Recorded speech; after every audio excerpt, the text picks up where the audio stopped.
I hereby call to order the Roseville City Council meeting for Monday, June 17th, 2024. Mr. City Manager, would you call the roll, please? Councilmember Redden. Present. Councilmember Gruff. Here. Councilmember Strawn. Here. Councilmember Schroeder. Here. Mayor Rowe. Here. Can everyone hear all right? Getting nods? Okay. All right.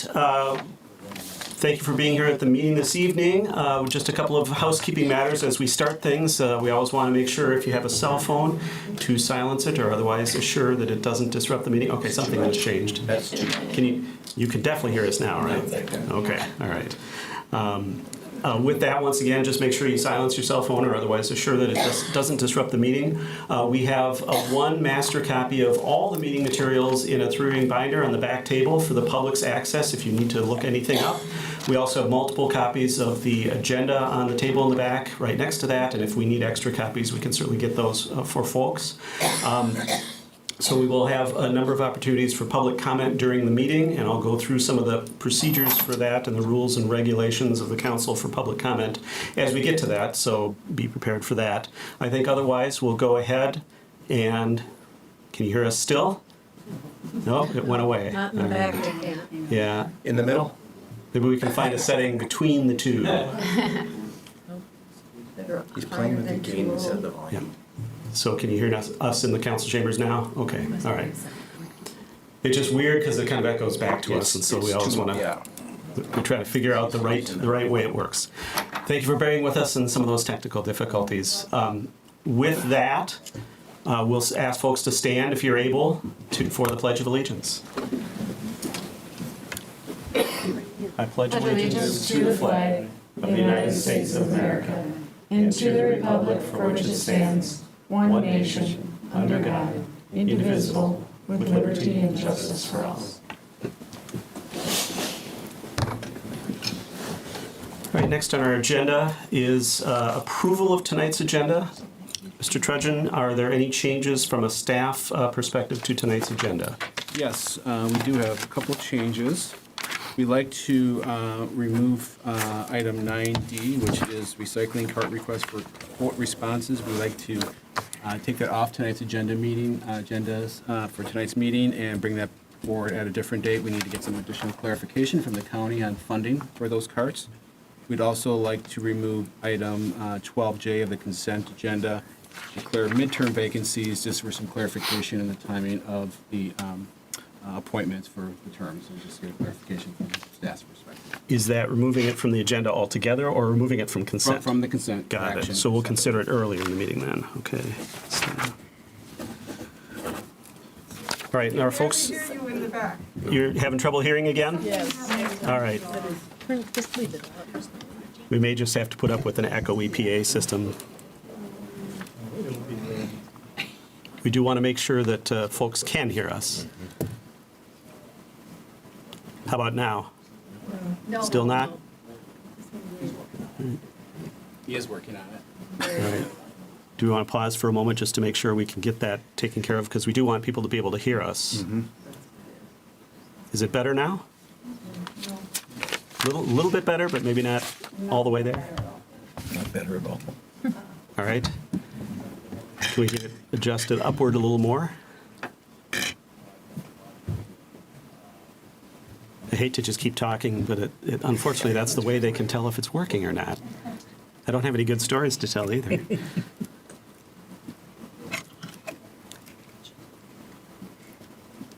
Have we got it set better now? Or are we still kind of working on it? You could give a shameless plug for Rose. Rose desk. We want to be able to hear. Yeah, you can see. Do you want to lead us to the same one? We were jamming with my little nephew. You would think after all the years that we've been having city council meetings, we would have kind of worked some of these things out. Apparently not. We were like singing along the bass line with our jam. We're so excited. All of them just finished their grade.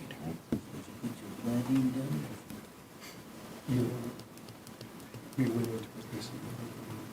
it seems like we can pick up that mic coming back to us.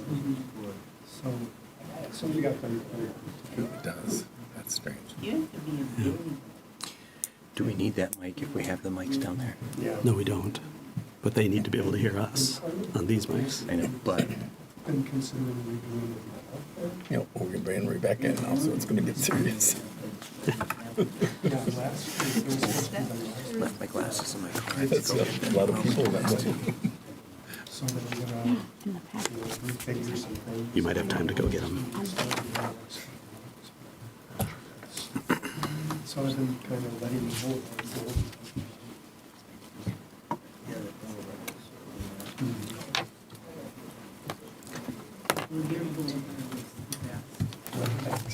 Once again, our apologies for these technical issues. We didn't have this the other day when we had a big crowd. So can you hear us now in the back of the room? Over the PA system? It seems more on this side than on this side. Am I right? Or can you hear? Just a little projection might help. Or closer to the mic. Well, the mics are pretty directional, so usually that works pretty well. You can hear it there? Why don't you check over here? Over and see? there. Yeah.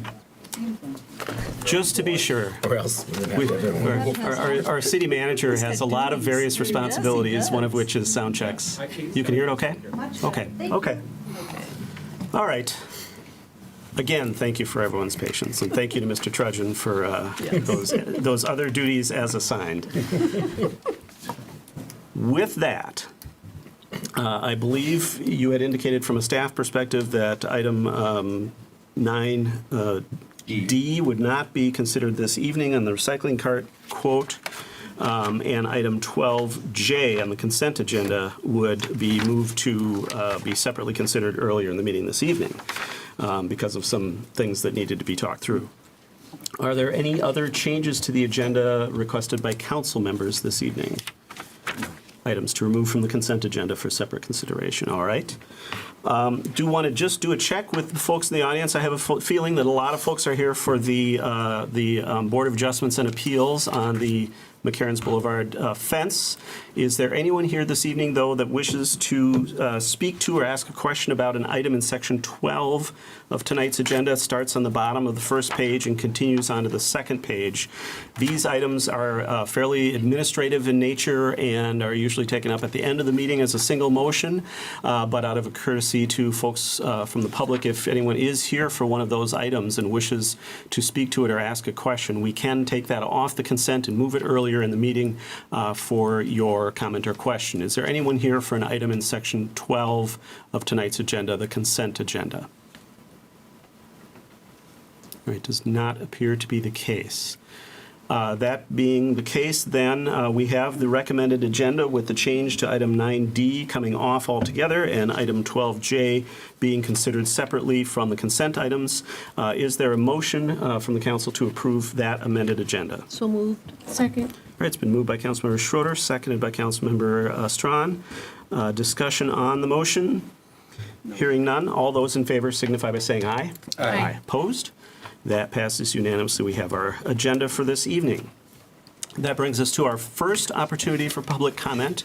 As I noted earlier, there will be public comment opportunities as we take up agenda items, including the Board of Adjustments and Appeals item this evening. But we do always, at the start of each meeting, want to provide an opportunity for members of the public to speak to items that are not on this evening's agenda, but may relate to city business or be of interest to people in the community. So we'll do a check now at this time. Is there anyone in the audience who wishes to speak during general public comment at this time about items not on tonight's agenda? This would be the time to let us know. Does not appear to be the case. All right. Then we'll proceed with our agenda.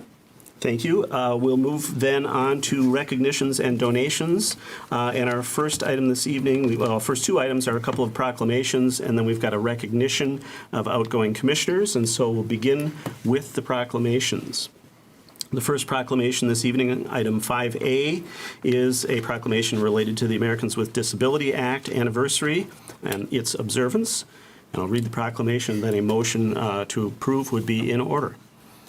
The proclamation reads as follows.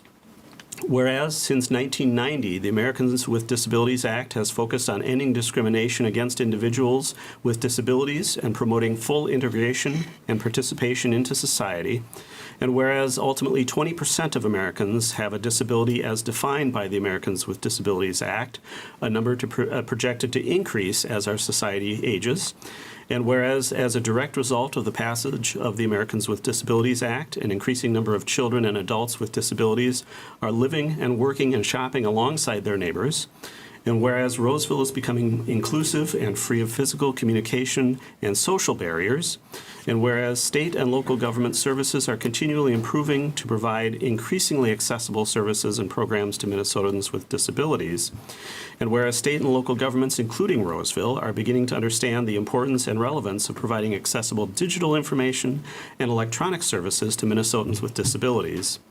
And whereas on this 34th anniversary of the ADA, we celebrate and recognize the progress that has been made, we acknowledge the challenges that still exist in our horizon, and we reaffirm our commitment to full equity and inclusion for all.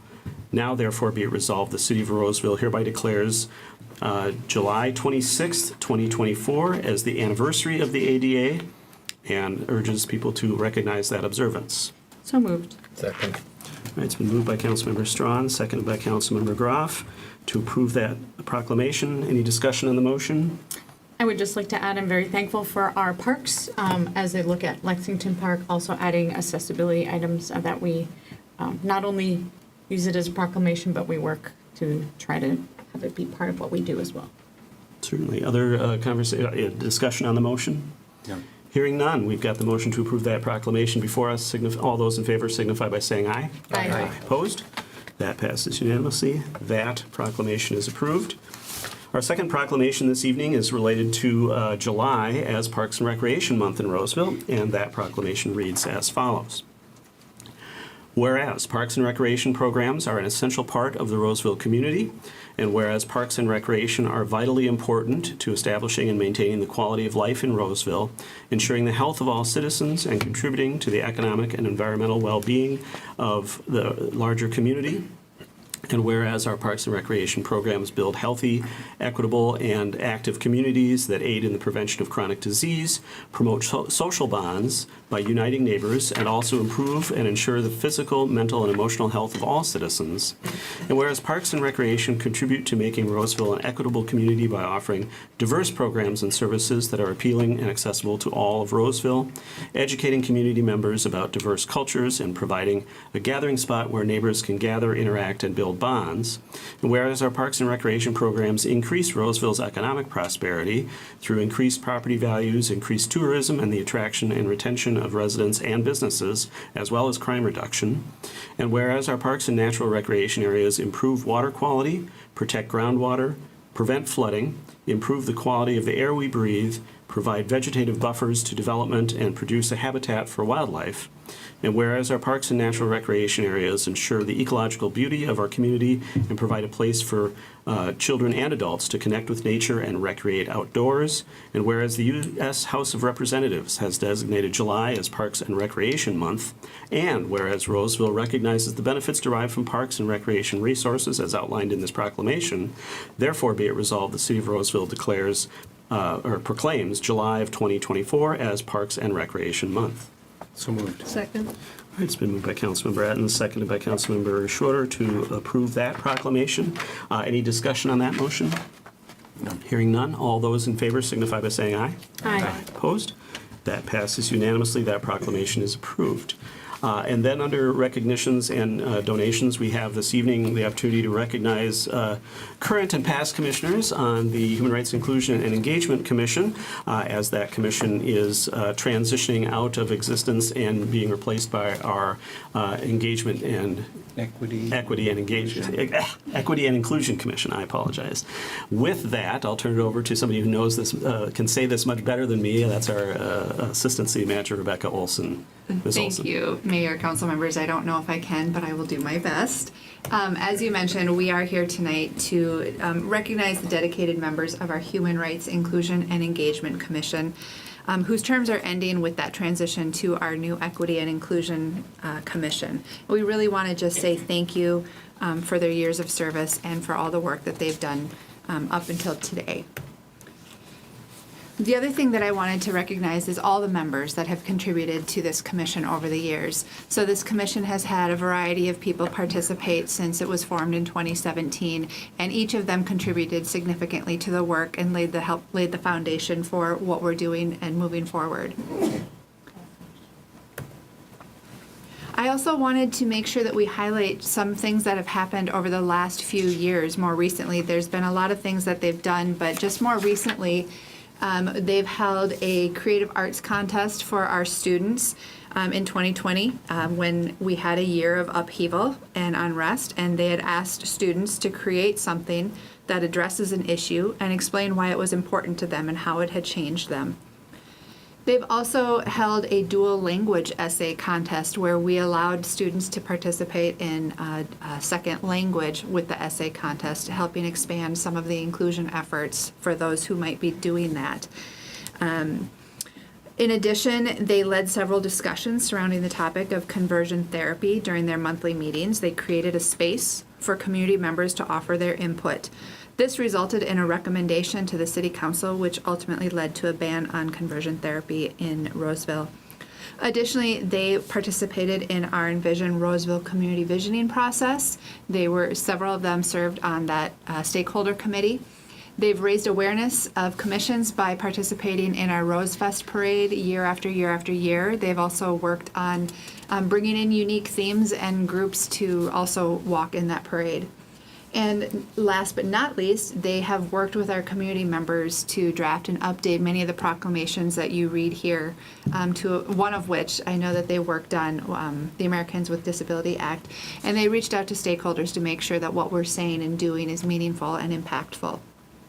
Just before you leave that slide, we probably should mention the anti-Asian hate panel discussion. Yes, thank you. I apologize. They held a panel discussion that was really facilitated through one of the youth members who was integral in getting that up and running. And it was a great program coupled with our 9 North Compass program. I believe it's still able to be accessed on the website if people are interested in watching it. And that was coincided with the sort of beginning of the pandemic. There was, as folks might recall, there was a lot of anti-Asian talk out there, we'll say, we'll put it that way. Yeah. And the other thing that I really wanted to make sure that we recognize is that this commission has left a lasting impact on our community through not just the programs and events that they've done, but really by the work that they have helped us with. They were integral in helping us recommend an equity and inclusion manager position for the city, which we now are in. We have somebody in that role. They have definitely enhanced the understanding and awareness of human rights, equity and inclusion issues within and throughout our community. And they've created a stronger framework for our community engagement. I know that that was something that was really important to this group. And with that, there has been a transition at the city level, at the staff level, and how we do engagement, how we do outreach, and really resulted in a change to our communications and focusing more on community relations.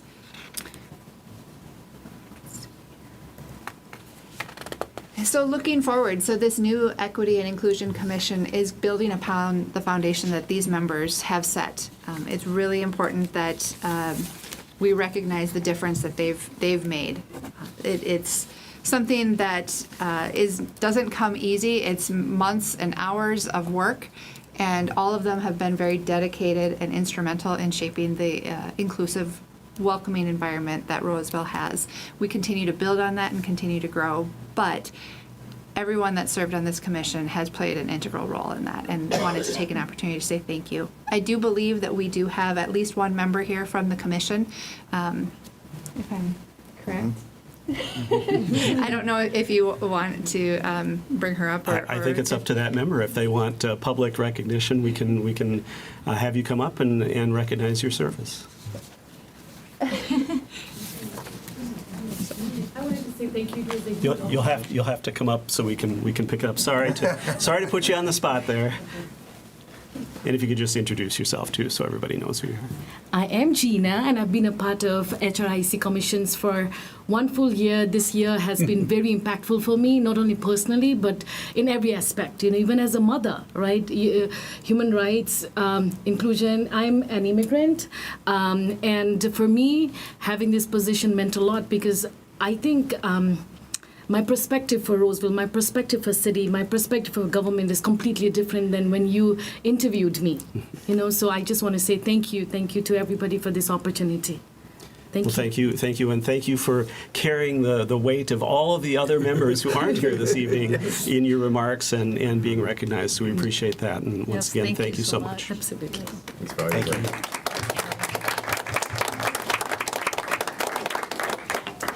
So with that, I do know that we have some certificates of recognition that we'll be sending out to those who were unable to attend, but that is the presentation. So. All right. Thank you again. And once again, appreciation of the work of that commission over many, many years. Actually, I think the Human Rights Commission in Roseville originally started in the early 70s. And so it's been a long time group of people, many people over generations working in this community to make this community better. And we certainly appreciate that work that laid the groundwork for where we are today. Thank you again, Ms. Olson. All right. Next on our agenda, we'll transition from recognitions and donations. We do have one item that we removed from the consent agenda for separate consideration.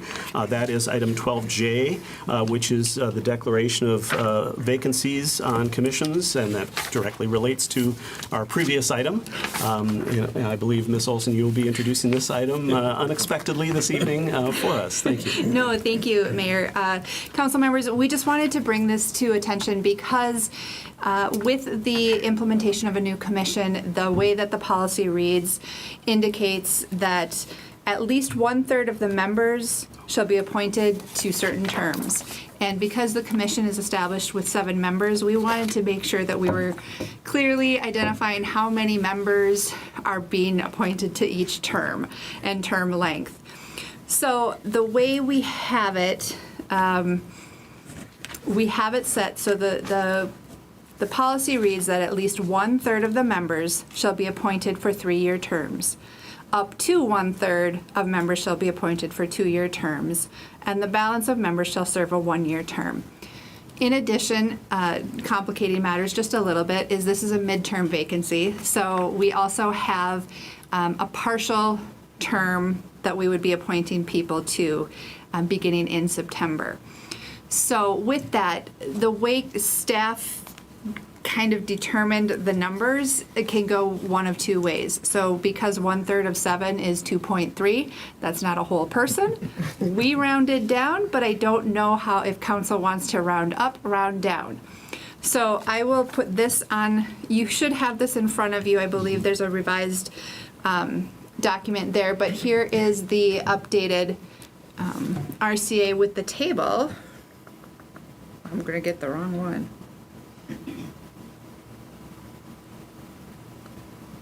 Nope, we don't want to adjust the volume. I apologize. Oh, all right. It helps if we do Zoom. Yeah, with all our experience with volume this evening, we'll stick to the Zoom. This table down here, so the way it reads, this column here is the number of commissioners. As I mentioned, we rounded down. You can round up if you'd like. If you want to round up, these numbers would change. This column indicates the partial term, which is the 6-month term from September, which is when they would be appointed, through March. Then they would serve a full term. Some would be 3 years, some would be 2 years, and some would be for a 1-year term. So with that, staff wants to get some clarification on how you would like to identify the number of commissioners for each of those terms. Right. Thank you, Ms. Olson. And as I believe somebody who is involved in the writing of that language that we're trying to interpret now, I'll start maybe with my interpretation, and then feel free to shoot me down, council members, if I'm wrong. But I read at least 1/3 to mean you round up, and I read up to 1/3 to mean you round down. So I think the first 3-year term people would be the quantity of 3. The second 2-year term would be a quantity of 2, and then this is a 7-member commission, so the balance would be 2, if I'm interpreting it the way I think it was meant to be, and I'm seeing nodding from the council and agreement. So that seems to be the council's interpretation. Is there anything else you need from us other than probably a motion to do the process here, to declare the vacancies and to begin the process? That would be correct. All right. Do we have a motion to that effect? So moved. Second. All right. It's been moved by Councilmember Groff, seconded by Councilmember Etten, to declare the vacancies as outlined in the staff information, noting that we've clarified the terms as we discussed this evening. So that was, once again, Councilmember Groff moves, Councilmember Etten seconds. Discussion of the motion as the maker of the motion, Councilmember Groff. No, I think your analysis was how I read that also when I read through it, so perfect. All right. Councilmember Etten as a Good, second. thanks. Other discussion? All right. Hearing none. All those in favor signify by saying aye. Aye. Opposed? That passes unanimously. That process is underway. Thank you again, Ms. Olson.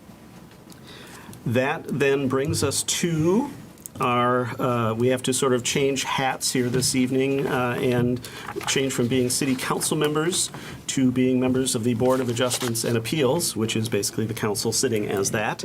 And we have an appeal of a staff determination or order this evening before us. I'm going to very briefly outline the process, and then I'll recognize our attorney for some legal guidance to begin, and then our the main presenter this evening will be our Public Works Director, Jesse Freihammer. So first, the general process will be, we will hear from the staff as to what sort of the history is and what the staff's determination is that is being appealed.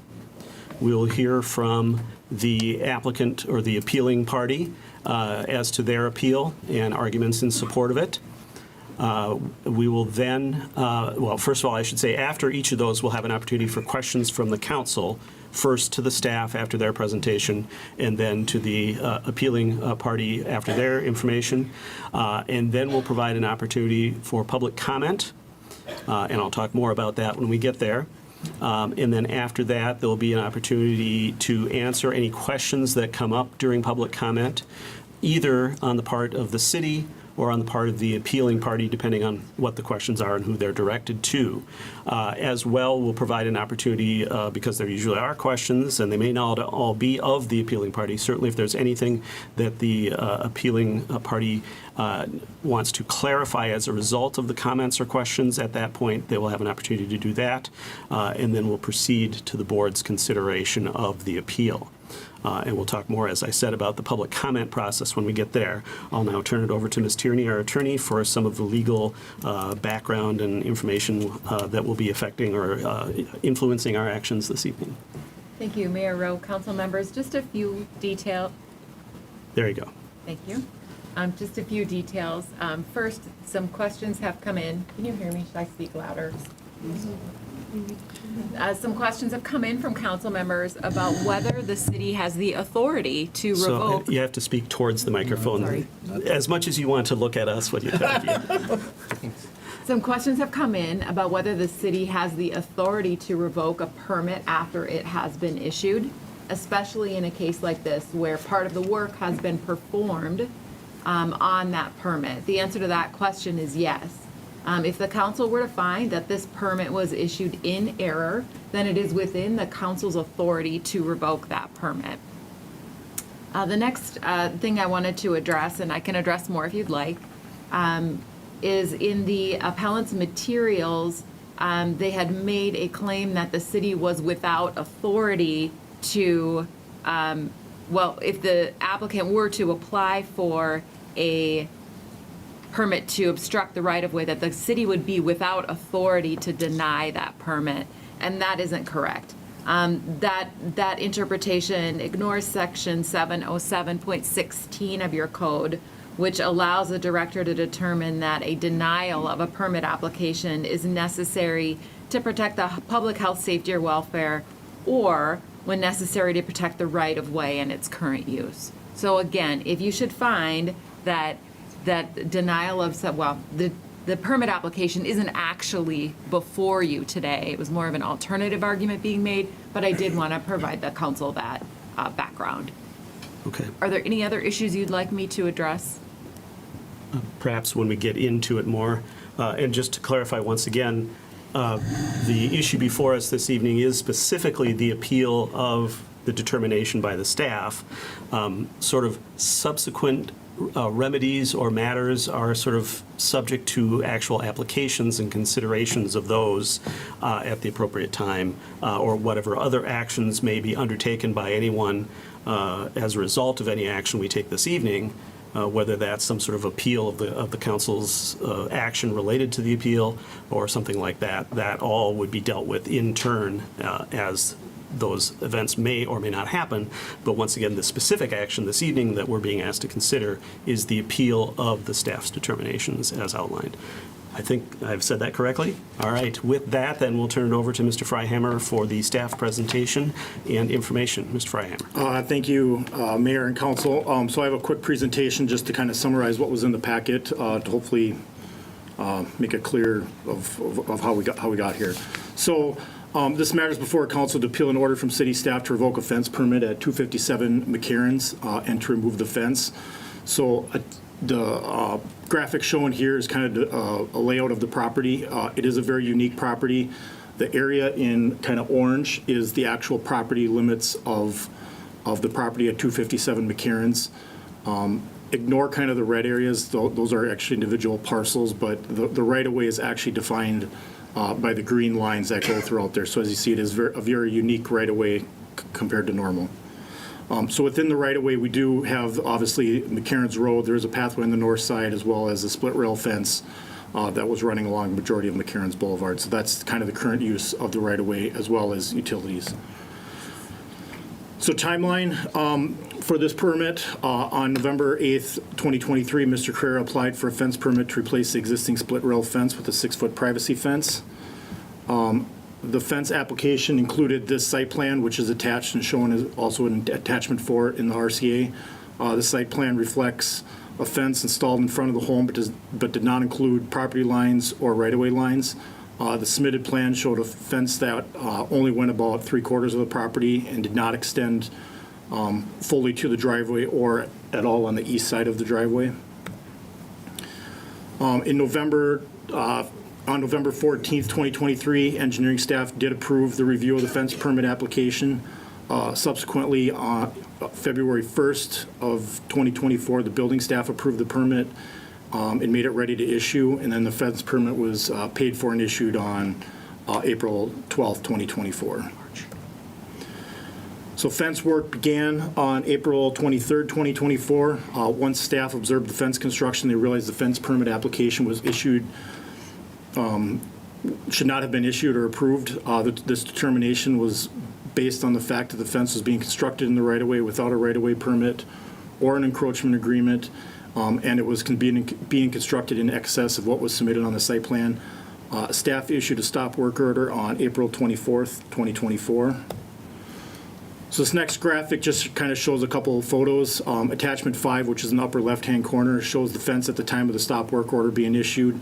As you can see, it was partially constructed, but not fully. Despite the stop work order, work continued on the fence, and it was completed the next day, which is shown in the graphic at the bottom, kind of the panoramic. Also is shown as attachment 6. In addition to the permit being issued in air, the fence was built, exceeded what was applied for in the permit. It extended past all the way to the driveway, as well as on the east side of the driveway. The fence also did create a hazard for vehicles entering and exiting the pathway, or entering the driveway with users of the pathway. This was temporarily resolved by the applicant on May 18th by removing some of the fence panels. And then on April 25th, 2024, the city sent a letter to Mr. Carrera ordering that he remove the fence. Mr. Carrera submitted an email to the city manager on May 6th, appealing the revocation of the fence permit in order to remove the fence from the city right-of-way. The appeal date was moved to today to accommodate the applicant. So the permit, so the city acknowledges the permit was issued in air. The city should have never issued this permit since the work was in the right-of-way. Private improvements, particularly fences, are not allowed to be constructed in the right-of-way. We would have a right-of-way permit and an encroachment agreement would have been required before we issued the fence permit. The city has not permitted and issued any encroachment agreements for fences in the right-of-way that I'm aware of in recent history. The fence as is would limit snow storage for the roadway and pathway, so that's an obvious issue with that. The fence creates, the current condition creates an issue with damage potential to snow removal or other maintenance activities if the pathway would be reconstructed or constructed in the future. The fence as originally constructed did create a site visibility, which was at least temporarily resolved on May 18th. And then in the past, city has a lot of precedents of actually ordering removal of fences in the right-of-way. And we did cite 2 examples on Iona Street and Rice Street where we've actually sent letters to property owners to remove them because they're not allowed. And then the second issue is the fence permit should not have been allowed for a 6-foot privacy fence. Under the zoning code, the maximum height allowed is only 4 feet in the front yard. A height variance would have been required to be applied for and issued prior to permit issuance. So city staff understands this was issued, so both community development staff and engineering staff have made some modifications to make sure we don't issue this in error in the future. Engineering staff will make sure we require all site plans, indicate property lines and right-of-way lines on application before we review it. If it's not there, we won't even take the application in. This will make it easier to flag if it needs to go the right-of-way route or if any additional permits or requirements are needed. And then from community development staff perspective, they will be requiring all fence permit applications to be additionally reviewed by planning staff instead of just building department staff, and that'll ensure zoning requirements are caught and met. So with that, staff's recommendation, as laid out in the RCA, is to deny appeal of the revocation of the fence permit and require the fence to be removed by July 15th, 2024. Based on the following findings, the fence permit was issued in error. The fence permit application did not include the location of all property lines as required by Roseville City Code Section 1011.08A1. The fence permit application sought to build a fence in the right-of-way without the required encroachment permit or agreement in violation of City Code Section 707.08. The fence application was submitted for a 6-foot fence in a front yard. However, the applicant had not received a variance for the 4-foot height limitation under Roseville City Code 1011.08A8.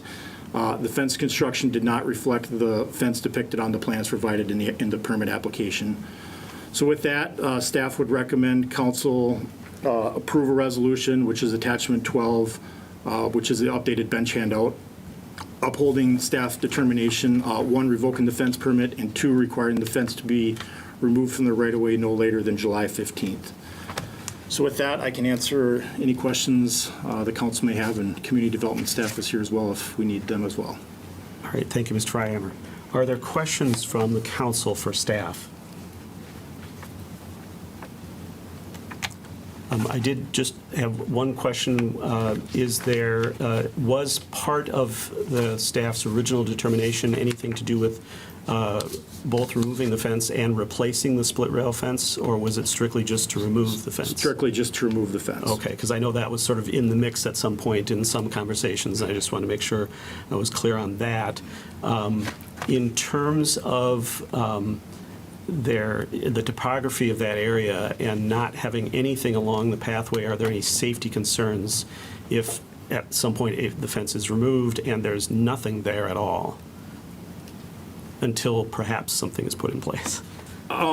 We'd have to review it a little more detail, but I don't believe it's a specific hazard. The majority of the fence that was there, we had fence along all of McCarran. I shouldn't say all of McCarran's, but majority of the McCarran's pathway has a fence, which was generally done as a streetscape and a way to create a little bit of sense of privacy when that was constructed back in the late 90s. All right, thank you. Questions from the council? Councilman Brad? I'm wondering if one of the conditions should be that the fence east of the driveway is located on another person's property, or another, in this case, a HOA's property. So not a condition that it be located on somebody else's property, but a condition that it not be on somebody else's Why? property. Yeah. Or a reason why this is... Or is that not germane to our appeal?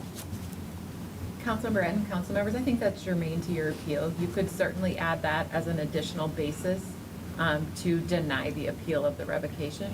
that the fence was constructed partially on another party's property. It certainly is a part of the information already noting that it's Yeah. not constructed per what was actually in the application, certainly. And we could clarify that with that additional language. Other questions? All right. Thank you, Mr. Fryhammer. Thank you, Ms. Tierney. We will be, no doubt, seeking further advice from you. With that, do we have a representative of the appealing party here this evening to make their case for their appeal? And once again, we would just ask that you identify yourselves for the record before beginning. Mayor, Council, my name is Chad Lemons. I represent Mr. Carrera. Feel free to have a seat. Thank you. And Mr. Carrera's with me. He Hi. may wish to reserve his right to make comments after the rest of the public has made comments in response. The first thing I would like to point out is that the timeline is not, well, actually, first thing I would point out is this, that in speaking with Ms. Tierney, to resolve the issue of the location of the fence, an application for partial vacation of the right-of-way has been filed with engineering.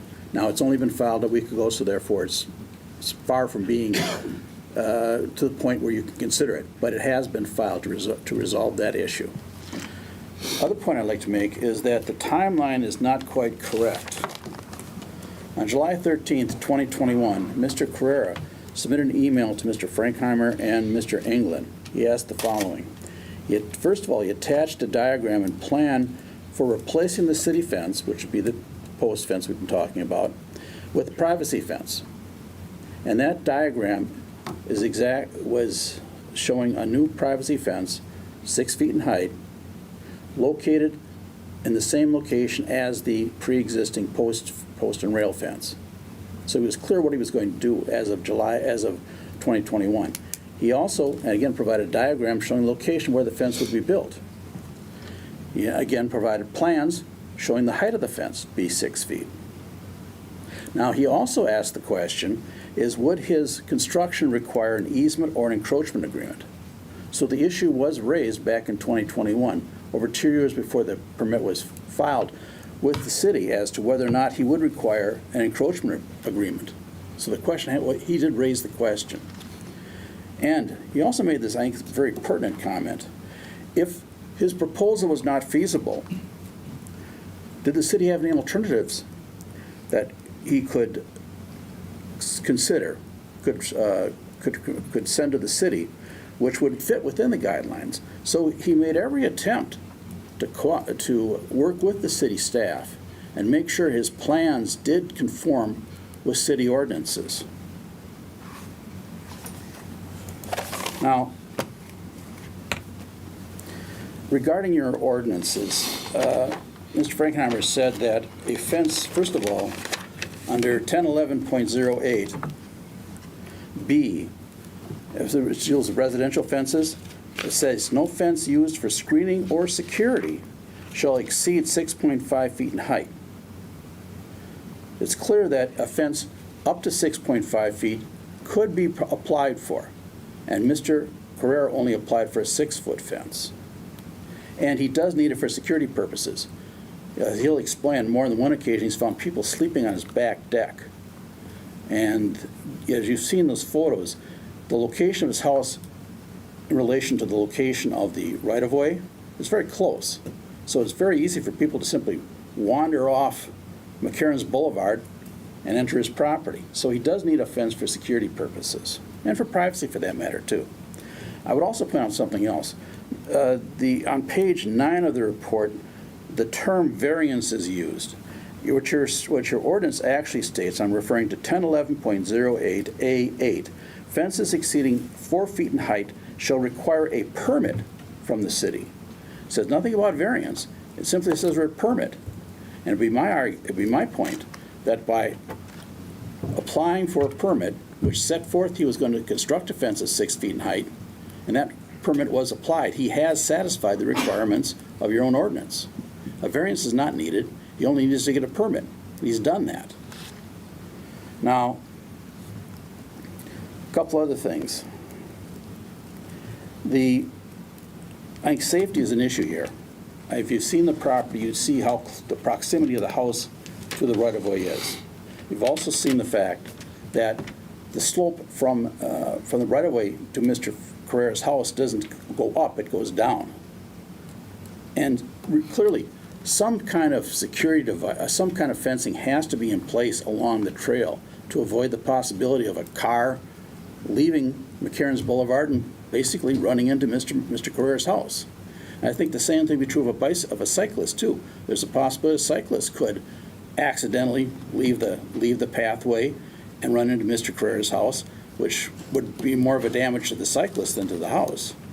So I think the fact is you do need some kind of fence that really abuts that trail for the safety of both Mr. Carrera's home and also more for the safety of the people using that pathway, especially cyclists. And, for the reasons I said, to avoid a potential of a car leaving the roadway and running into Mr. Carrera's home. Now, again, to say that a fence greater than 4 feet is not allowed is incorrect. The ordinance does state that a fence greater than 4 feet can be applied for. In fact, a fence up to 6.5 feet is allowed with permission. And Mr. Carrera, in his applications, made it clear what type of fence he was going to build. There seems to be and Mr. Carrera can answer this question for him because I've only been involved in this matter for a few weeks, as to exactly what was submitted, because what I've seen, he actually submitted plans showing a fence that would be 6 feet in height, and that would be built exactly where the existing rail fence was located. In fact, that's been clear from the beginning. That was his plan. So I think I don't think he's misled city staff at all as what he intended to do. As to the distance of the fence along the right-of-way, again, I've seen other sketches, or actually other photos, which showed the fence would run the entire length of his property. And I will say this, regarding Mr. Carrera's property, it's one of the more unique legal descriptions I've ever seen. And it's really hard to tell exactly where the boundaries are. There's no question that Mr. Carrera can't build a fence on anyone else's property. But I think there's a clear question as to whether or not he actually built a fence on someone else's property. The only way to resolve that problem is to have it surveyed to determine exactly where it is, because as I say, it's a unique looking piece of property. The other comment, and again, Mr. Carrera has not hid anything. As far as my understanding is, the plans he submitted, he indicated exactly where he was going to build the fence, and he built the fence according to those plans. He indicated the height of the fence. He provided photos, he provided specifications of the fence when he sent the permit in. Now, the permit was approved on November 14th of 2023. And after his approval, Mr. Carrera again emailed the city engineering department and asked, he wanted to make sure, in fact, I'm going to read it to you. I just want to confirm that we have approved permit to remove the current city fence and replace it with our own 6-foot privacy fence. That was the email to city engineering. So he's always been clear what he was going to do and where he was going to do it.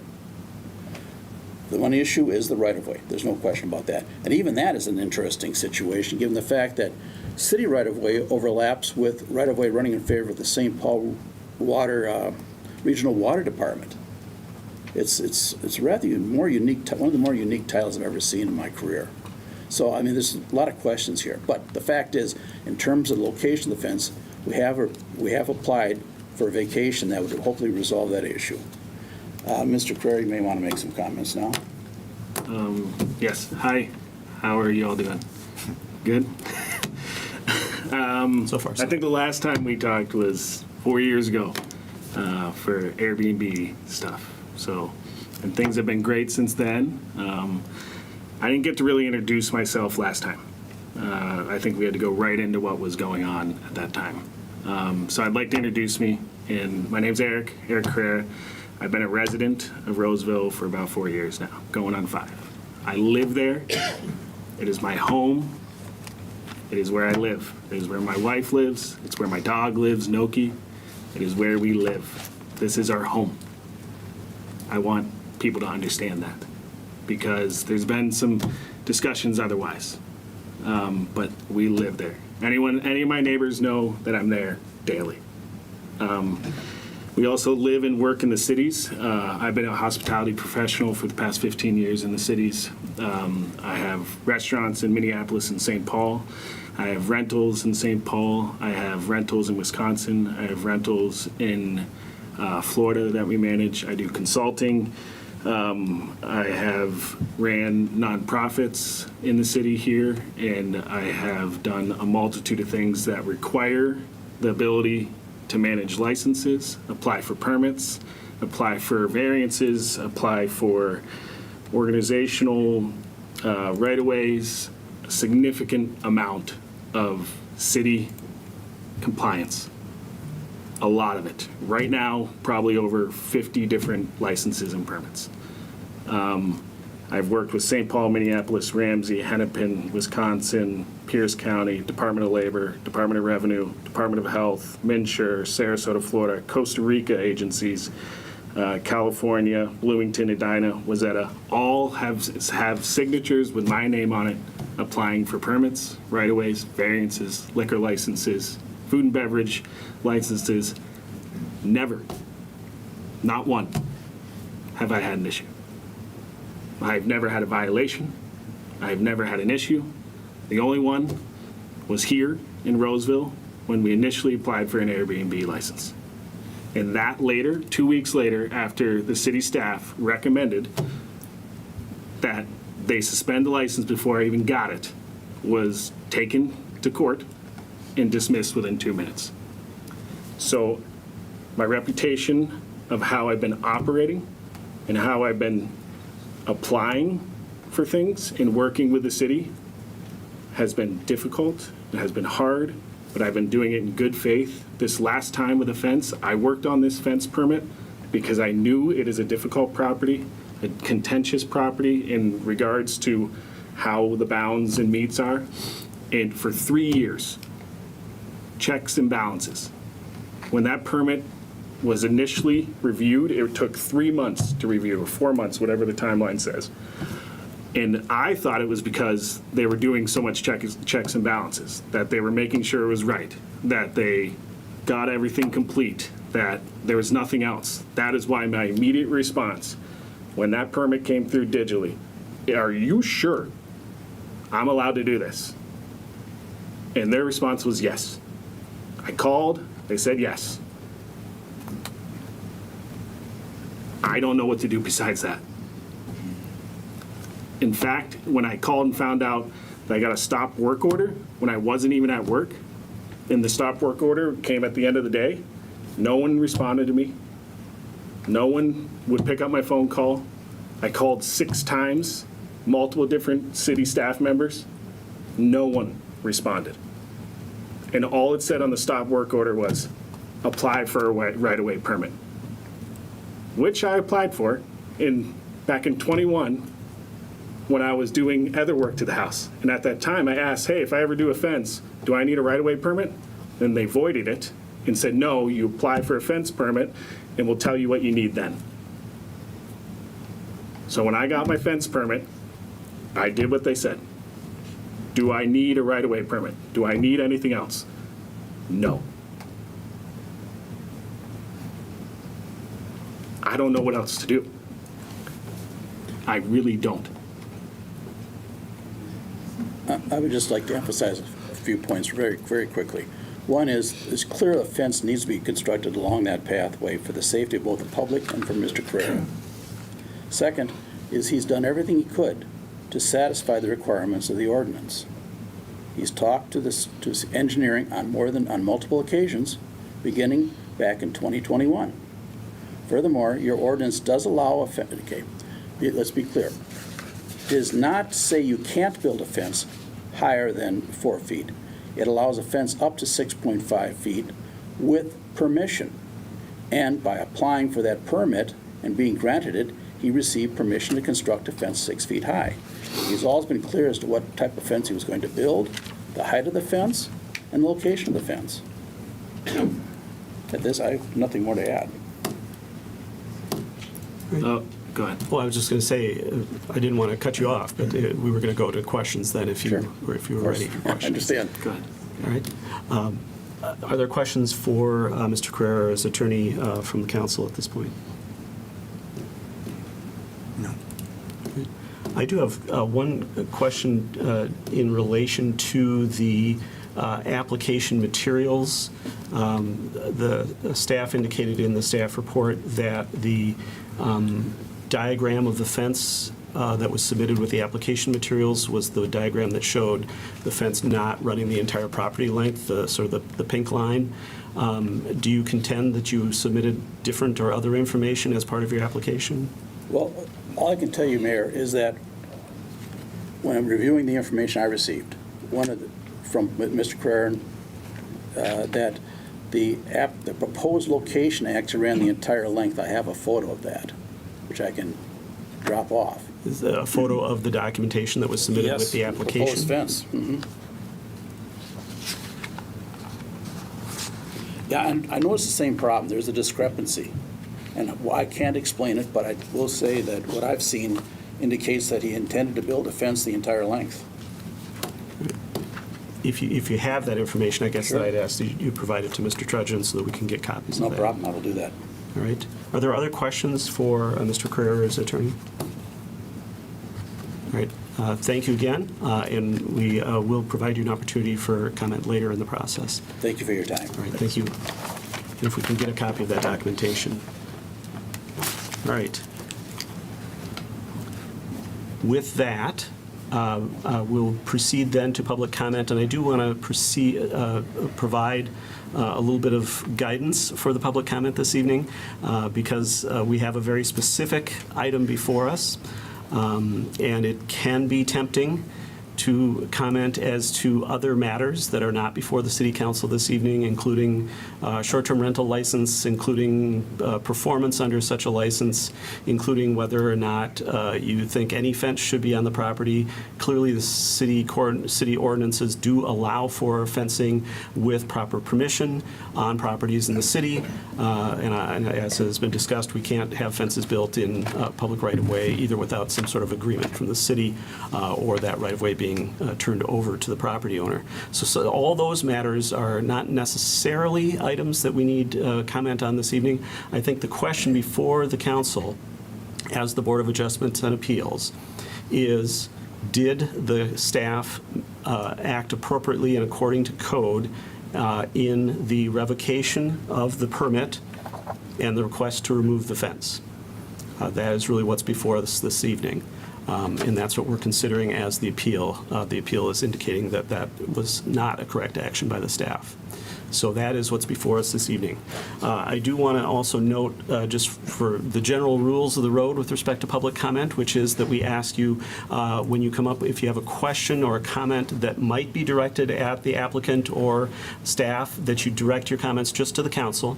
We'll make a note of them. If it's something that either the staff or the appealing party needs to respond to, we'll make a note of that, and they can provide a response, as I said, after we do the public comment. We do have a 3-minute time limit per speaker. You get one opportunity to speak for this agenda item, and if you have more to say or you have written comments that you wish to submit, you can certainly do that once again to Mr. Trudgeon, and that will help to augment what you have to say, but you usually can cover quite a bit in 3 minutes. I will try to be gentle and generous in my enforcement of the 3-minute time limit. And I believe that covers the ground rules. One opportunity to speak, 3-minute time limit. Introduce yourself at the beginning if I didn't say that by name, and either your street name or your address specifically. If your name is one that we aren't going to obviously know how to spell, once you finish your comments, there is a clipboard on the side of the table there. You can step off to the side while the next person begins to speak, and you can just write your name out so that we get it spelled correctly for the record. The other thing is we do have the 2 microphones, so to help keep the process moving, if somebody is at one of the microphones making their remarks, feel free to go up to the other microphone and be prepared to begin your remarks right after they're finished. That will help us to keep things moving along. And if you want to sort of queue up in the front row and be ready to grab one of the microphones once it becomes available, feel free to also do that to help expedite the process as well. So with that, unless the council notes anything else that I forgot in terms of the rules of the road here, we will provide an opportunity for public comment on this action that's being requested this evening, which is to grant the appeal of the staff's action that was taken to do the stop work order and order the fence removed.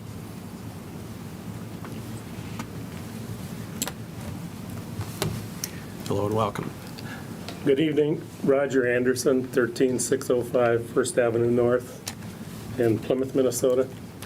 I'm wearing two hats tonight, the developer hat and the association management hat.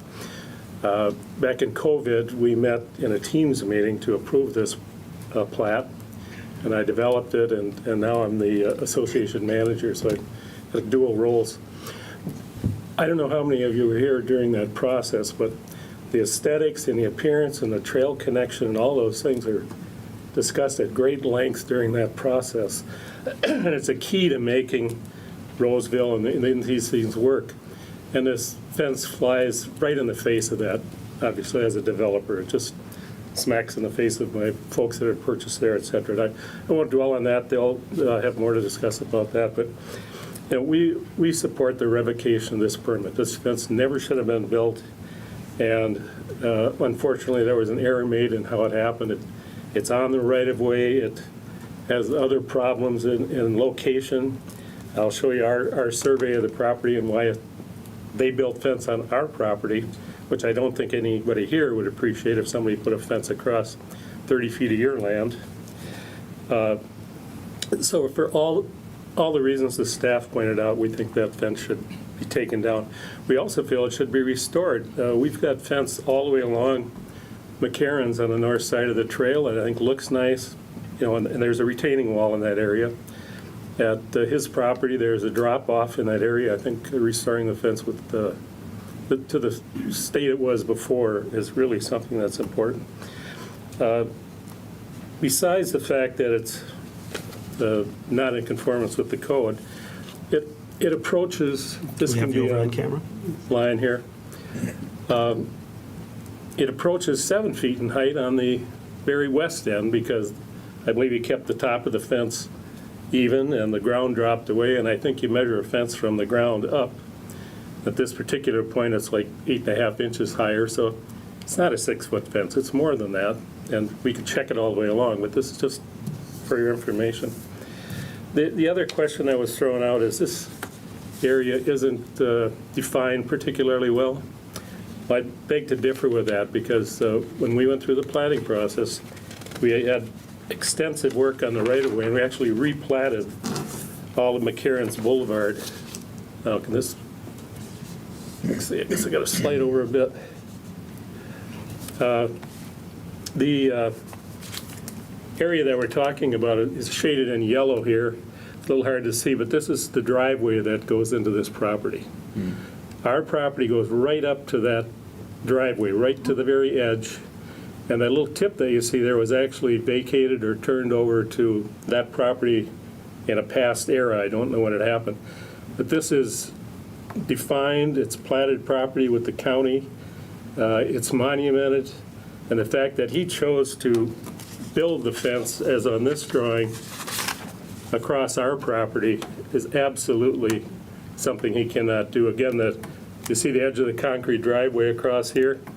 That's where his property line starts. And I'm going to let you know you're about 30 seconds over your 3-minute time limit. Thank you. Thank you for your comments. That's our position on behalf of the homeowners, the association, and myself as a developer. Thank you. Can we get a copy of the plat information provided to Mr. Trudgeon? Sure. And Mr. Trudgeon, if you could maybe adjust the microphone so it doesn't block the overhead camera. Yeah. More duties as assigned for Mr. Trudgeon. Hello and welcome. Hi. Good evening, Mayor Rowe and council members. My name is Susan Follett.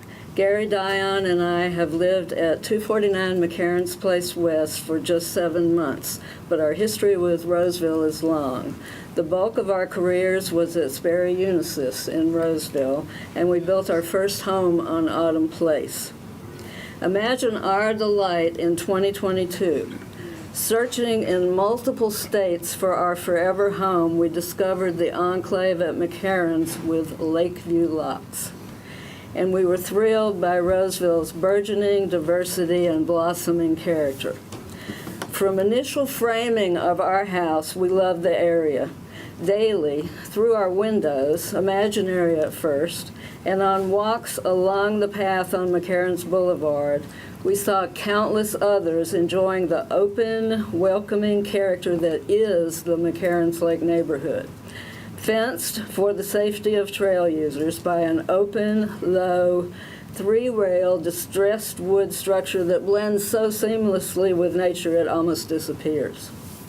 Imagine then our heartbreak and alarm when a 6-foot solid black wall appeared at 257 South McCarran's Boulevard.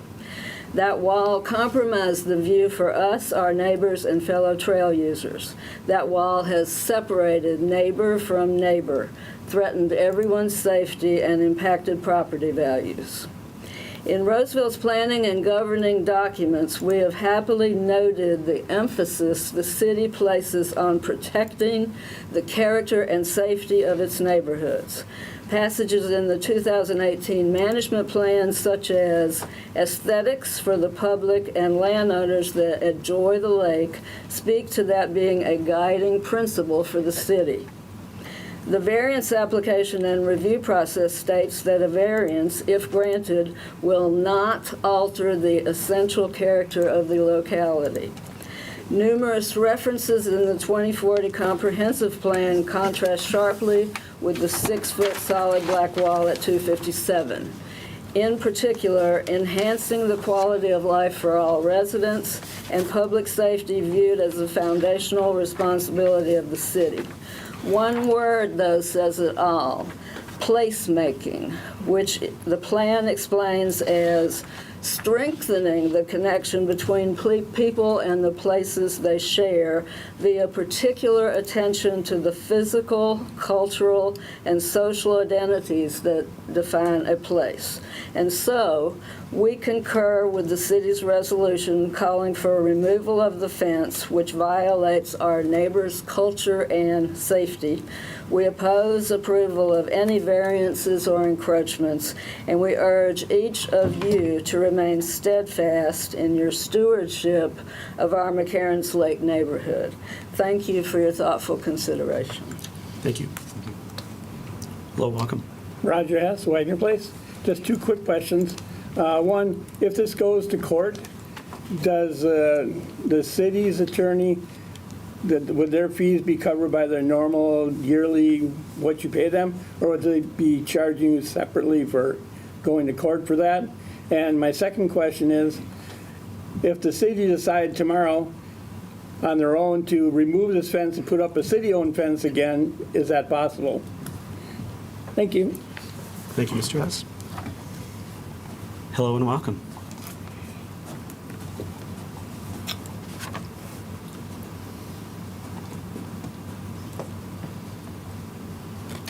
My name's Anna Fu. My husband, Will Buckenham, and I live at 257 McCarran's Place West, directly across the street from the Carreras. We moved here from Missouri 2 years ago to be near grandbaby and also to live out our retirement years by one of Minnesota's beautiful lakes. I'm from Taiwan originally. I immigrated here as a teenager alone due to difficult family circumstances. I struggled for decades, worked hard, and we are finally able to build a dream house with a lake view. Overnight, this dream has been taken away. Please, this is what we see from our patio. That's all we see. This used to be where we loved to hang out, looking at birds flying low and just counting our blessings. Now, we did not choose Lake McCarran neighborhood randomly. We did extensive research. We talked to people. We fell in love with the friendliness, kindness, and openness of the people here and the feel here. We fell in love with this idyllic charm of this area, this lake path, and this rural feel in the middle of a bustling city with all its conveniences and its culture. And this is framed by lots of greenery that seamlessly blend with beautiful, charming houses across. We see the geese, we see the ducks, and the baby turtles. And now we don't see anything but that. Now the action of one resident should not be allowed to impact negatively on the lives of so many directly and indirectly. I would like to say that sharing the beauty of the lake is important. There are people behind us, apartment dwellers, who are not privileged enough to own lakefront properties.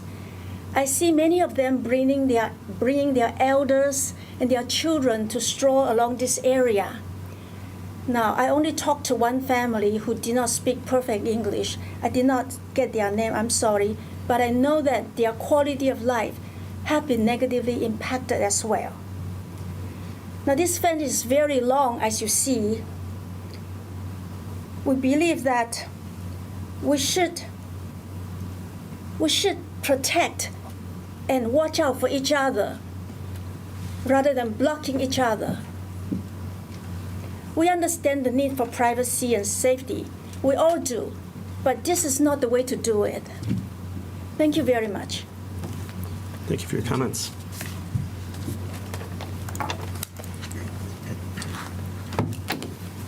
Good evening, Mayor and council members, attorney. My name is John Barstead, 217 McCarran's Place West. My background, just starting out, I've got a Bachelor of Science from Iowa State Civil Engineering with building emphasis, and I've got nearly 4 decades of managing and building projects. Target's the reason why I came into town back in 2001. Also spent time with United Health Group, and in my tail end of this tenure, focused in building data centers. Mission critical facilities are very expensive, and just that, critical facilities. Failure is not an option. And I have extensive experience with permit processes across the country, building nationally and internationally, and I know how difficult it is. And one of the things that in my career, I looked for defects or potential problems. And listening to what's going on tonight, I just want to say I hear 2 things with property lines, and one thing would be, what source does a city use to have a common, consistent source to identify property lines? I know Ramsey County has, Hennepin County has the same thing as a interactive map online that, from what I see, it seems to be pretty consistent with what is being displayed tonight, and probably a good source to go back to, if they don't already, when they look at property lines to solve one of the problems. And the second thing is safety, and I agree with this, because Lord knows we've already had trespassers on our property, and I've called this in, and it concerns me. But the thing with a fence line, if it's not on the property line and in the right-of-way, if somebody were to cross behind that fence, police are called, but the person is still not on the property per se, but behind the fence. Does the police force have any authority to remove that person for trespassing if they're technically not trespassing? And I know I would defer that to the city attorney to maybe answer that question, but those are 2 things I think I just want to pose these questions for consideration when you're dealing with the solution to the fence issue that is being proposed. Thank you very much. Thank you for your comments. Is there anyone else from the public who wishes to speak? We do have the hot seat available next to the speakers. Hi, my name's Jay Rollinger. I live at 403 Wagner Street. And I was kind of shocked when I saw that fence go up. I am against the fence being there. I would like to know why the property owner has not had his property surveyed. I'd like to know why the city would even issue that permit without knowing where the property line is. I agree with the fact that this is blocking the view of the community. I live in this neighborhood. I don't live on the lake, but I enjoy the view of the lake. Why should this be taken away from me? And I have nothing against the property owner putting up a fence, but it should be on his property, not city property. So that, again, the rest of us, can enjoy what's there. Thank you. Thank you for your comments. Hello and welcome. Good evening, Mayor and Council. Jim Siebold, 871 Ivy Avenue in St. Paul. I'm the real estate agent that represents this entire development. One of the things that this fence is doing is it's decreasing the value and decreasing the interest of the property owners. And if this were to continue in any other area along the lake, it would be a detriment for the lake. The other biggest concern I have is safety. The permit, I think, was issued in error. Should be removed. The fence should be removed. The cost for that, I could see the owner pursuing something for the cost of that. But that cost will fail in comparison to the liability of not removing it. There was already an incident where somebody was close to being hit. If anybody goes along this trail at more than a few miles an hour on a bike and someone were to pull out of that driveway, there's an issue for serious injury. I won't want to imagine going beyond injury, what that could be, and the liability that the city would have for issuing this and not taking care of it correctly. That's my biggest concern. And if for some reason that fence isn't removed and there is that liability in the future, I've been around for a long time in this business and I will continue to be, and I'll be the first one here back as a leading witness to say, I told you ahead of time that there's a liability here and it needs to be taken care of. It's a safety concern, a big one. Thank you. Thank you.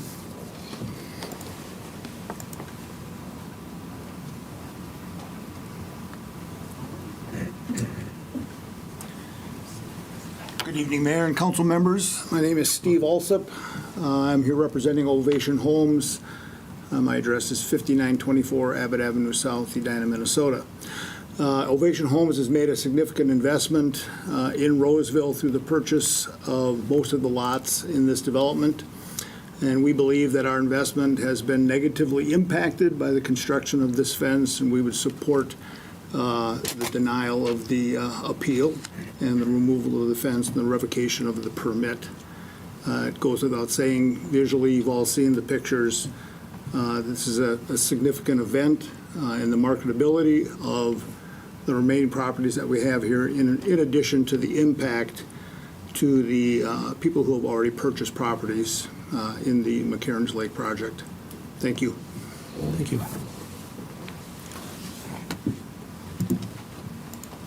Guess we're not doing the second chair right. Yeah. Sorry about that. Sometimes it's hard I know, to do. sorry about that. Hello and welcome. I'll do it. Oh, thanks for the encouragement. Yes. My name is Dr. Amy Tolbert. I am the newest resident, I believe, at the villas at 261 McCarran's Boulevard. And this was my view. Not that the view is necessarily the most important thing. But it really, as Attorney Tierney had said earlier, it can revoke a permit that was given. So I'm just a little bit baffled, to be quite frank, about why we're spending so much time and energy on so many residents expressing their point of view for one who clearly is in defiance. And they were given multiple orders.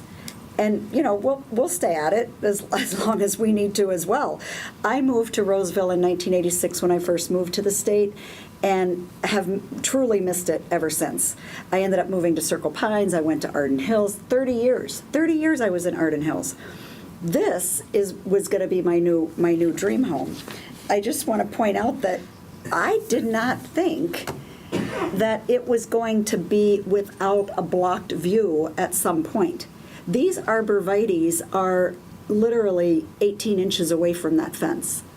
They grow depending on the type at 2 to 4, sometimes 5 feet a year. So quite frankly, this view and the privacy is going to be blocked pretty doggone soon.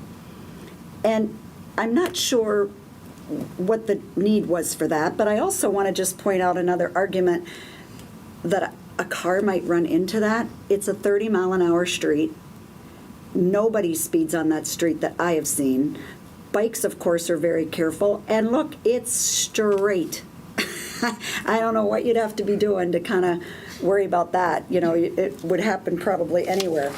So this was, again, that view that we had seen from Roger earlier. This is what that looks like. It's not level to the ground. And it's significantly higher than individuals even walking by. I'm not, again, well, given that this is against multiple city ordinances, you kind of have to wonder not only the height, the placement, a stop order, a takedown order, everything that you've already talked about. I'm not even sure who paid for the hidden driveway signs that then needed to be put up.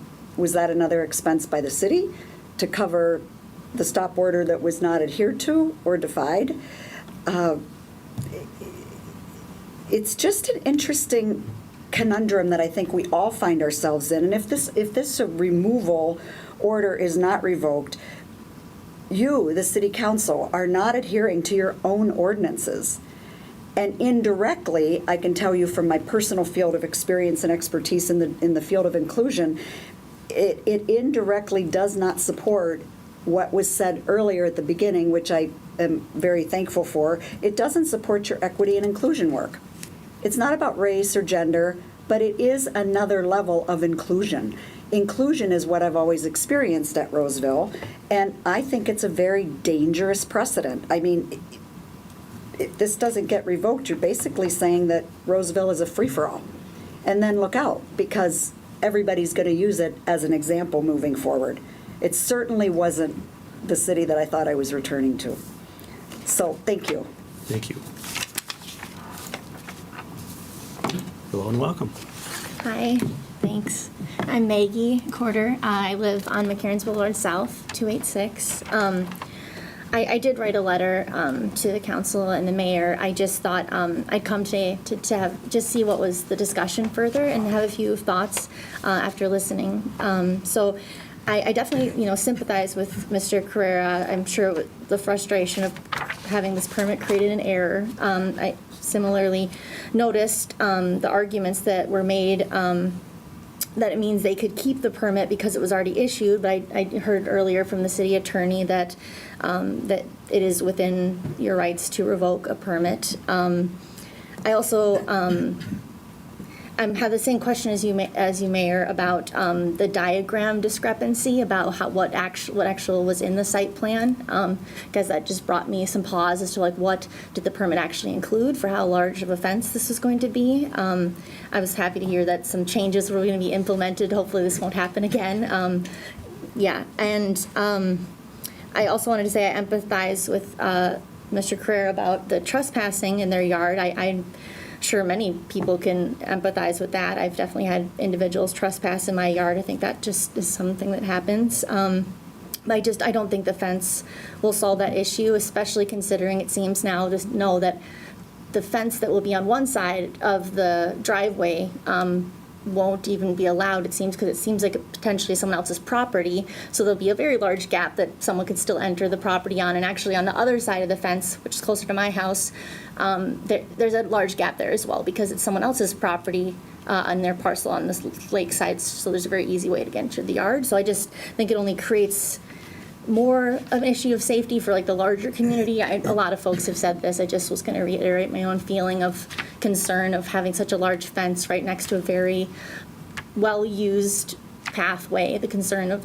people getting hurt, and then also appreciates that you'd said something as well about the ADA that you'd mentioned, exciting today, to honor that work and then to allow a fence to be there that wouldn't allow the proper removal of snow potentially in the winter and that creating a large accessibility issue for that path. So yeah, those are just a few of my thoughts. Appreciate your time. Thank you. Thank you.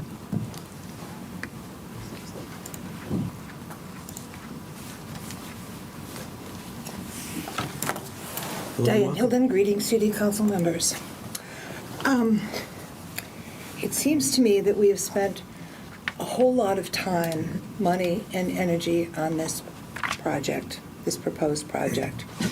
And at first look by, a whole lot of people, when you see a black wall along a path that's used as often as people walk, bike, skate, hop, skip, whatever, around Lake McCarran's. And as many of you know, I live in southeast Roseville on Bayview Drive. So me and my dog have been walking that place for 33 years.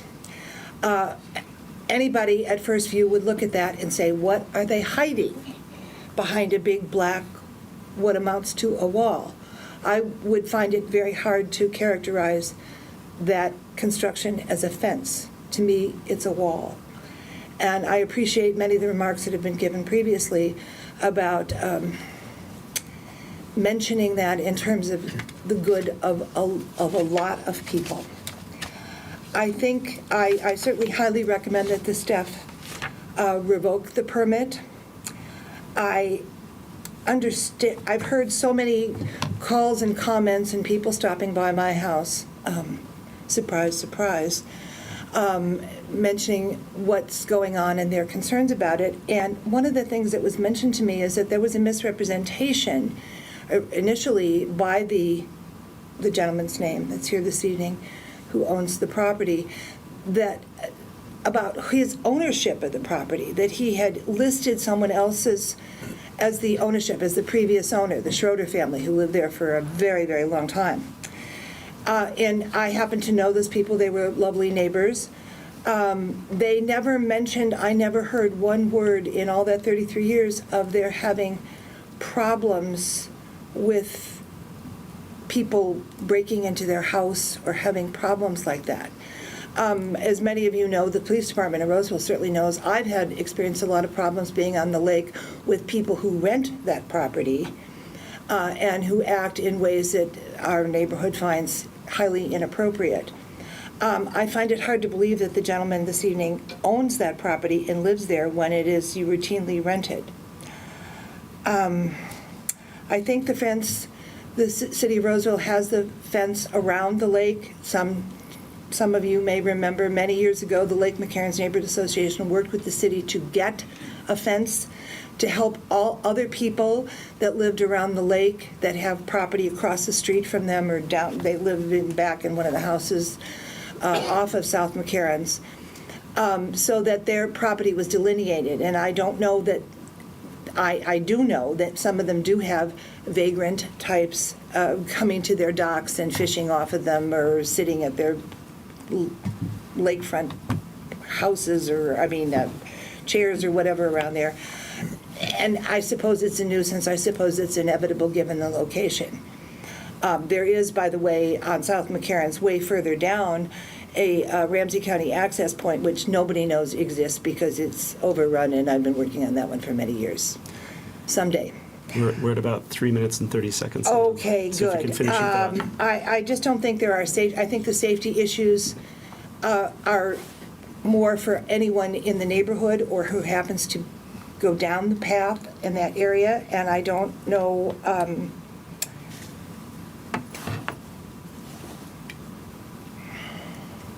I don't understand why we have to spend as much time, energy dealing with something that seems to me an obvious miscarriage of justice. Thank you for your comments. Hello and welcome. Good evening, Mayor and council members. I am Sherry Sanders. I am a neighbor of sorts down the road from the Carreras, and I understand their concerns, and I want to say that we too have issues, but they're not anything that would be troublesome to take care of. We call the police and they come right away. But the fence itself does not keep people out. And I would say that it also would protect someone trying to break in. You can't, the burglars can't be seen from behind that fence. And I know that when they came and had a visit recently with myself and my husband, they saw how our living fence that's over 500 feet does the job. And we were pleased to see the Carreras put in the arborvitae. And I would wish that they would give that time to provide the privacy that they are seeking. And the wall is offensive to so many neighbors, so that's why I'm here to support the revocation of the permit. Thank you. Thank you. Do we have anyone else from the public who wishes to speak to this item this evening?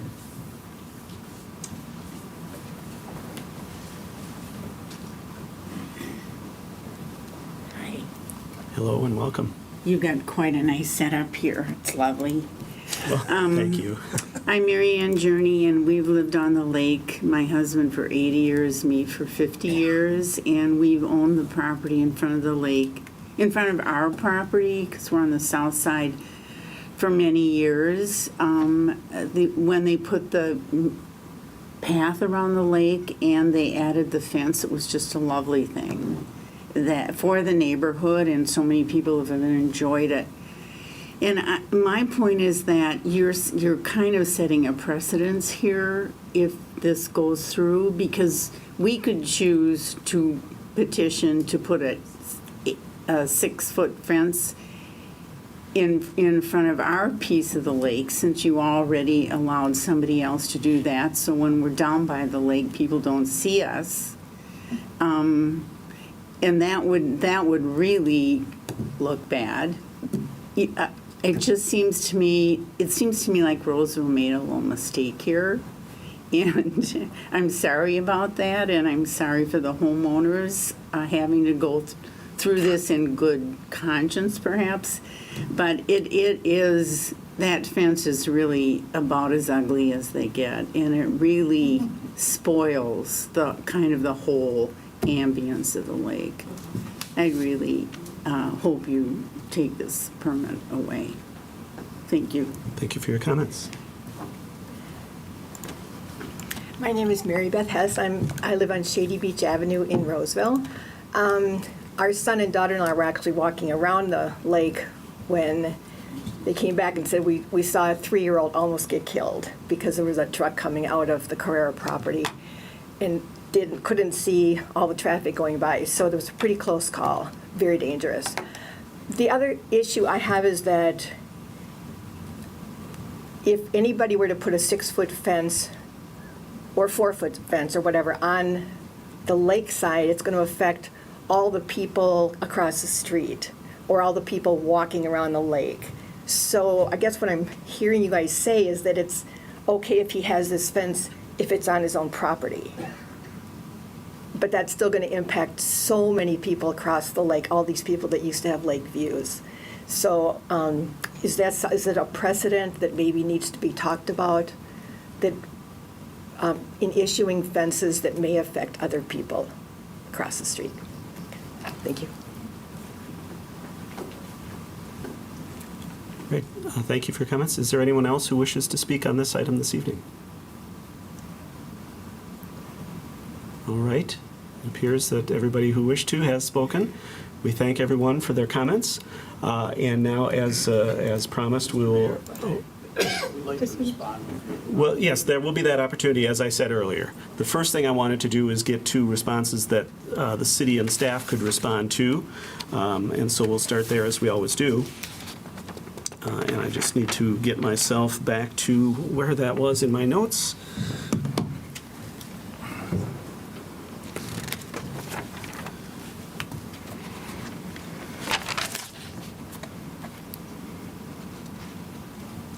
So the question about if this goes to litigation and whether the city is, if that's in our retainer or if it's an extra expense, you can probably answer that, Ms. Tierney. Mayor, council members, generally, if a lawsuit is filed against the city, you're defended by the League of Minnesota Cities. Thank you. Thank you for that. And that's part of our coverage with the League of Minnesota Cities that we're already paying for. Correct. Correct. Thank you. Could you repeat that so we could hear? Oh, sure. So the city actually, if we're sued in a matter like this, would likely be defended by the League of Minnesota Cities, which is essentially our insurance provider for our decision-making processes and things like that. And so they would provide that coverage as part of our coverage that we have with them.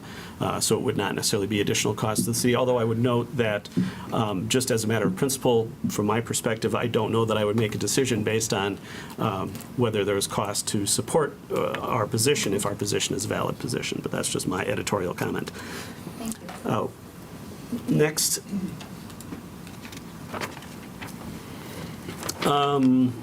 So there was a question about how we know where property lines are, and I don't believe that the city does our own independent surveys, especially in fence applications necessarily, because of the sort of the size of the project as compared to other projects out there, but I'll defer to Mr. Freihammer if I'm mistaken in that. Yeah, correct. We do not do our own survey for private property. Typically, that's on the applicant to indicate where the property lines are, and then typically build it within their property lines. We don't confirm proper. And Dave Engley could probably confirm this more out of the building department, but we don't confirm. We don't review the application for legal survey on every application. However, I think you did say as part of the sort of remedial action that we're taking in terms of our procedures that we're going to make sure we get that information from the applicant. Correct. We would make sure that they have indicated where the improvement is. To clarify, we would make sure that if they're proposing a fence, that they indicate it's going to be on the right-of-way side or the property side. But they make it very clear where the right-of-way is in regards to their property. On building, a lot of building permits already, they're required to do that for setbacks. For certain site improvements, it's probably been lax in terms of indicating specifically where the right-of-way lines are. But certainly if you make it very clear, especially in the front yard where you're up against the right-of-way, that's very important. And certainly with regard to fences in general, because you don't want to build a fence on your neighbor's property either. Correct. Is that is confirmed? correct. Yeah. And that's part of the permit application process, that the applicant does affirm that they are aware of those requirements, that they are specific to fences, building it on their property. Great, thank you for that. Then there was the question about trespass on the right-of-way if somebody is sort of going behind a fence that's on the right-of-way, and I don't know that I can think of an answer for that, so I'm going to defer to our attorney. We're going to share microphones. It's a hard question, and I don't want to make the chief talk, but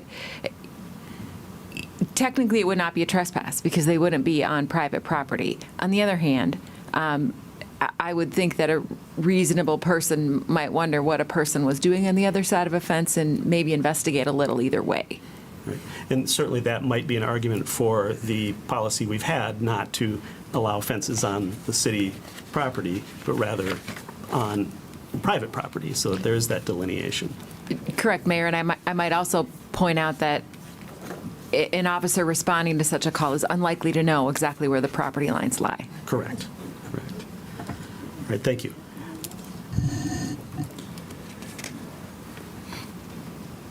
All right.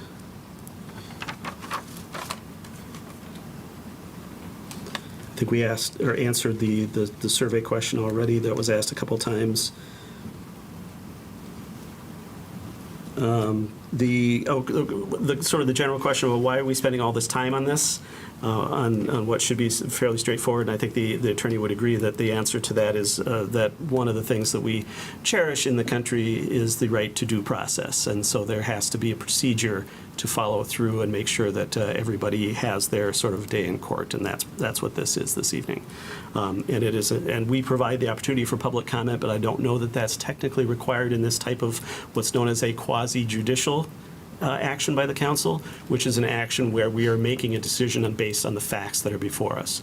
But I think we tend to err on the side of making sure we allow for the public, who is, after all, who we're representing, to have the opportunity to have input. So there is some time associated with that, but that is sort of the cost of having that due process. And I think we tend to support that here on the council. You know, I believe that kind of gets to questions that were asked that perhaps the city can respond to, unless Mr. Freihammer or Mr. Englund, there were other things that you noted that you wanted to address? I just wanted to clarify about the fence, about replacement of the fence. We would certainly, like I said, look at that depending upon the exact slope, but generally, if it's not a flat slope and like a 6-to-1 slope or less, we would install a fence. If it's less than 5 feet of flat area next to the pathway, we would reinstall a fence or put one back if the fence is For the safety of the public? For the safety of the path, for the users on the pathway. Right. So we follow more of like a pathway trail guidance. It has nothing to do with cars. It's related to the pathway. All right. So just wanted to clarify. So that was in response to my question from Yep. earlier. Okay, thank you. Council, were there any other questions you noted that you wanted to make sure staff had an opportunity to respond to?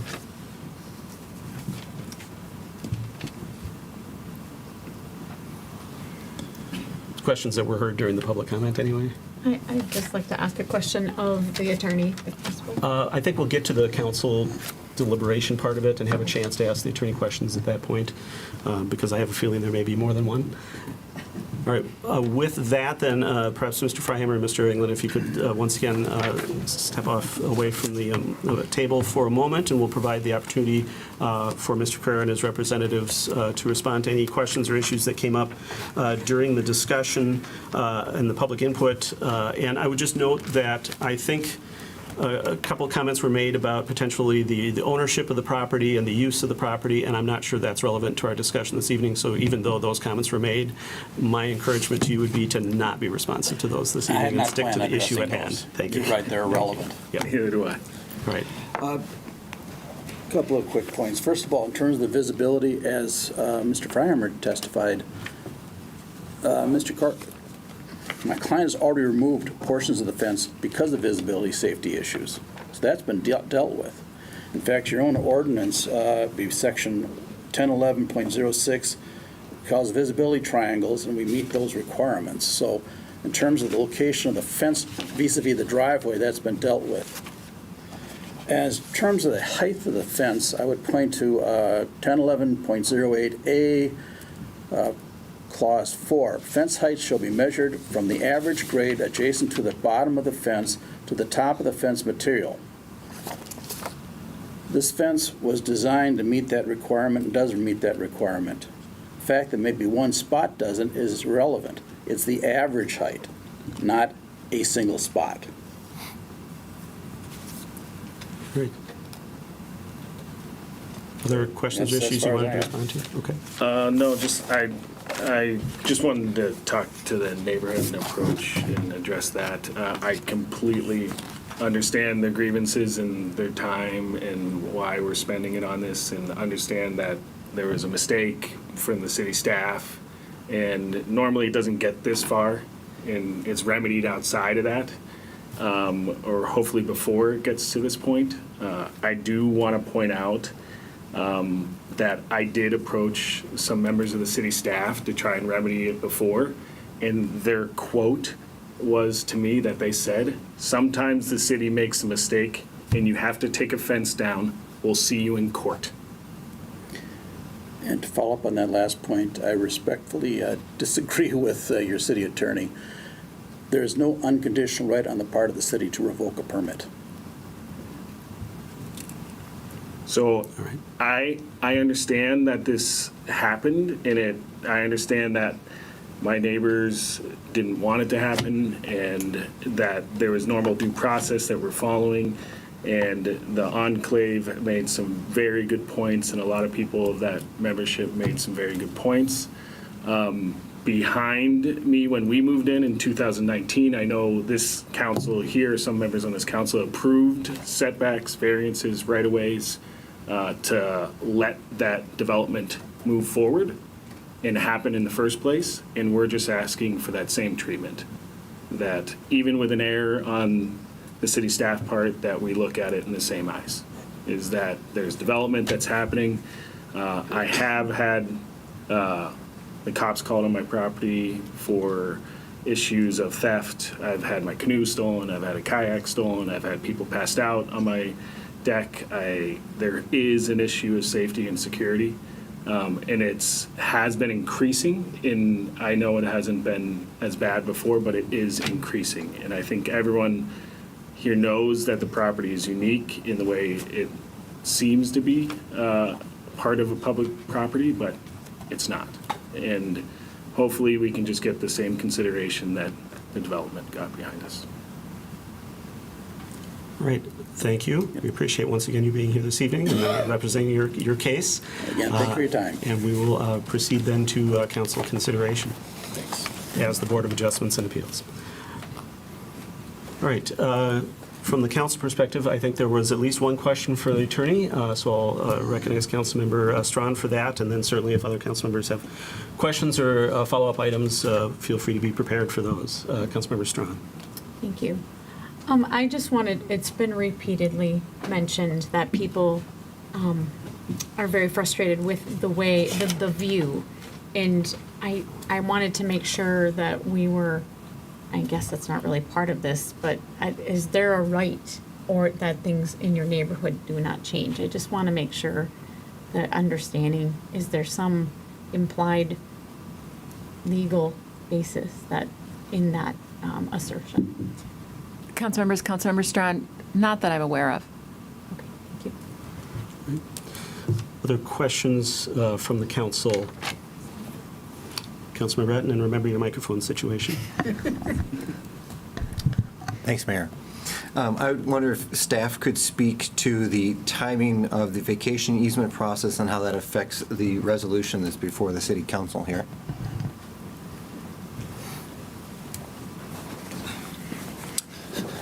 Thank you, Councilmember. So we did modify the resolution from what was originally in the packet to July 15th instead of July 8th. We did do that in anticipation, since we do have the vacation application that could potentially be held if everything goes right on the July 8th meeting. And then subsequently, depending upon action that council would take at that meeting, the July 15th could still hold as a date, or it could be modified at that point. So that's how that date was determined. Okay, thank you. Other council questions? Otherwise, we do have the request before us to grant the appeal, as well as the request from staff to deny. I just want to note to the council, if we grant the request for the appeal from the applicant, I don't know that there's any, we don't have, it's not like a denial where you have to have findings of fact, as maybe our attorney can enlighten us on what form that action would take, or what documentation or follow-up would necessarily be needed. Yeah, sorry. Mayor Rowe, council members, if the council decided to grant the appeal, I would ask the council to make findings, and then I would actually recommend that you lay this matter over so we can pass a resolution. At this point, staff wasn't able to come up with findings that would support granting the appeal. But if the council believes that there are such grounds, I would ask that you put those on the record, and we could come back to you with a resolution for your approval. All right, thank you for clarifying that.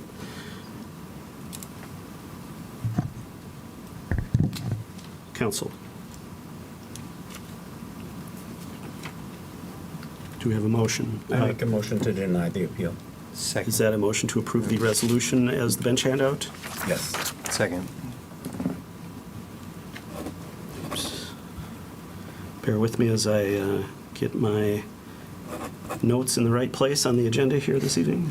A motion by Councilmember Groff, second by Councilmember Bratton, acting as members of the Board of Adjustments and Appeals, to adopt the resolution, which is the bench handout, which corrected some of the language, especially related to the fence being east of the driveway and not west of the driveway, and also changing the date of removal to July 15th in an attempt to account for the time for some of these other application processes to happen.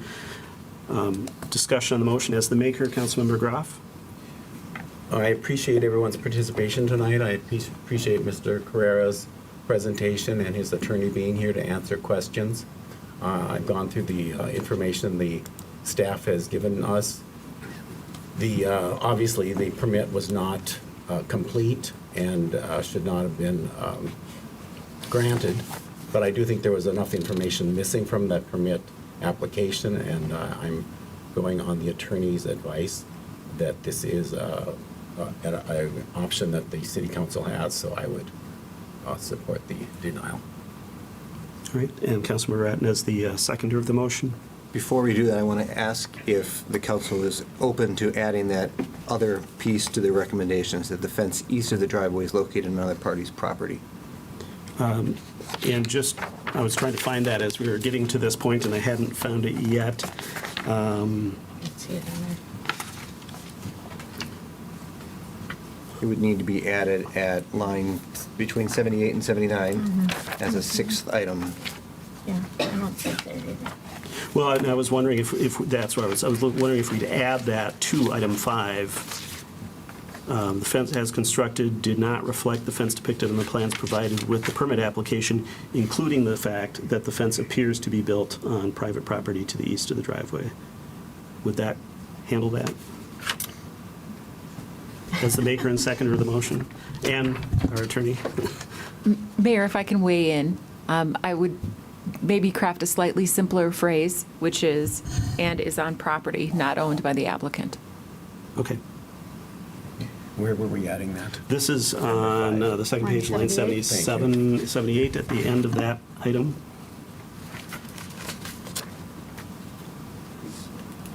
And we've got that language recorded. All right. Repeat that again. Ms. Tierney. Comma, and is on property not owned by the applicant. All right. Maker and seconder comfortable with that language? Yes. All right. That amendment to the resolution is noted and is part of our consideration this evening. Councilmember Ratten as the seconder of the motion on the resolution. Sure. I appreciate all of the people who have been here today, a lot of people who are longtime neighbors and friends. I appreciate Mr. Carrera and his attorney being here, and I understand the frustration with the process. I would note it's our understanding from the information here that the plan that was submitted with the application is the one that was shown with the red line that extends about half of the property and is on the other side of the arborvitae fence line. The other plan was something that was approached but not part of the formal application, so the city could not act on that or use that as consideration. So for me, I think this is regrettably clear. We have made a mistake as a city. At the same time, this impacts the community in a variety of ways, but most importantly, thinking about the right-of-way issues that are part of what the city needs to consider for this legal action. All right. Other discussion on the motion, Councilmember Schroeder? Yes, thanks everyone for being here and stating your viewpoint from both sides. I think we're here to decide a very narrow decision here, and it seemed clear that the facts are that being in the right-of-way particularly is not acceptable, and it's a safety issue and all these, so that was a good point, and that staff did not find any facts to support not doing this. I will go with the facts in front of us and think that we need to go with a resolution. Right, thank you. Councilmember Strawn. Thank you. I echo all of the comments made by my colleagues, and I just add that I think it's really important for us to, if we have precedent where we have made similar decisions in other places within the city, that we follow what was within our right to do so, and also Attorney Tierney's comment about continuance and facts to support acceptance of the appeal. I feel strongly that it is important that we deny. Right, and I am also in support of the resolution denying the appeal. I think one thing that's important to note is actually a process has already begun to remedy some of the issues that came up as part of this in terms of vacation of the easement. I think it seems reasonable that the entire easement is not needed for public purposes. As it stands right now, the property line of the property owner is within a very few feet of the front of their home. Certainly not something that is in compliance with our current zoning code setback requirements and other things like that. So there is a very unique situation that it appears can be worked through. My other perspective on it is that, as was noted before, the materials that we have documented that were part of the approval do indicate a different location than where the fence was actually built, just even relative to the pathway itself. As was noted, it does appear that line is actually on the north side of the plantings. And if that was in fact the basis of the city's decision to approve, that may have entered into some of the consideration as opposed to what was built there. However, it is clear that what was built is not what appears to have been applied for, and has some other issues associated with not being on the owner's property. But as to issues of concern for security of that property, it's completely understandable. I think that would perhaps lend itself to making sure that there is fencing, and I don't honestly know for sure if there is or isn't on the sides of the property to help reduce that ability to kind of sneak around for those issues, and perhaps for that matter, if a fence is located farther off the road and the pathway, there may be opportunities to look at even gating the driveway to help with the more complete security of that property, within the code requirements of the city. I do want to note that the front yard fence height standard that the city has of 4 feet is citywide, and it's not something that that people generally are getting a lot of exceptions to build fences that provide for privacy from neighbors across the street and things like that. I'm trying to think of my time on the council that we've ever approved something like that. So I think it sounds like the plantings actually may go away towards that and is not something that is subject to these same requirements as a fence. And so, that's got some potential for the property owner as well in terms of privacy. But I do think we need to address the specific issues of this case, and hopefully there can be that resolution that is worked out before the 15th, so that a new plan can be in place and something that can be done that is in conformance with our city code requirements and also meets the needs to the extent it can do so of the property owner as well. Because I do think in Roseville, property owners do have rights to build fences for the purposes that they're intended to be used, and within our requirements should be allowed to do so. So with that, we have the resolution before us. As it was moved by Councilmember Groff, seconded by Councilmember Bratton, with the amendment as noted to the language in item 5 on page 3. With that, if there's no further discussion, all those in favor signify by saying aye. Aye. Opposed? That passes unanimously, and that appeal is denied. Any other action required of the City Council this evening regarding this item? I don't believe so. All right. Thank you. And we are approaching our 8 o'clock normal break time, so why don't we take a short break at this time?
All right, we're back from a short break here to continue on with our agenda this evening, and we're we're no longer the Board of Adjustments and Appeals, and we are acting once again as a city council to consider our business items.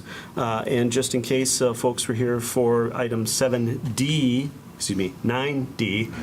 the consideration of the recycling cart request for proposals. We are actually going to take that up at a later meeting, so that is not on our agenda. But the first item under business items this evening is to hold a public hearing to consider approving an on-sale liquor license for Central Roseville at 1901 West Highway 36. And Mr. Trudgeon, our city manager, will introduce this item for our consideration. Thank you, Mr. Mayor. Mayor and Council, as been mentioned, this is a public hearing to consider approving an on-sale liquor license for Central Roseville LLC at 1901 Highway 36. This is a new restaurant coming to Roseville, so welcome for them to be here. We appreciate their location choice in Roseville. This is a former Good Earth property along Highway 36. Central is asking for an on-sale liquor license with Sunday sales as well as outside endorsement. The application materials in the packet, and they have provided the appropriate information, and we are recommending approval of the liquor license after the public hearing. All right, thank you, Mr. Trudgeon. Are there questions for staff on the requested liquor license? Councilman McGrath? More of a point of information. When we receive liquor license applications, do we go over, and I think the answer is yes, I hope, go over what all the requirements are, what our testing is, what the ramifications are for failing those testings, and the penalties? Councilman McGrath, yes, we do share all that information with them and make it a point of emphasis that we do checks throughout the year to make sure that they comply with all laws, including underage sales. All right, thank you. Is there a representative of Central here this evening that wishes to speak in support of their application? Which is optional, but certainly we want to hear from you if you wish to do so. Yeah, I just Hello, want to welcome. make my presence known and introduce myself. I'm Jamie Olson, owner and CEO of Central Restaurant Group. If you're not familiar with our brand, this is our 4th location. We're a local brand. We have 3 other neighborhood locations in St. Paul and Minneapolis. And we are really excited to have Roseville as our first suburban location, and we are very grateful for the Good Earth space and being, our first billboard location on Highway 36, if you're familiar. So we'll be hopefully build a lot of brand recognition, and we have a very good standing record, no prior liquor violations at any of our locations, and we have a solid reputation for a very well-run operation. So I'm here to answer any questions. Thank you for having me. And yeah. Questions for the applicant?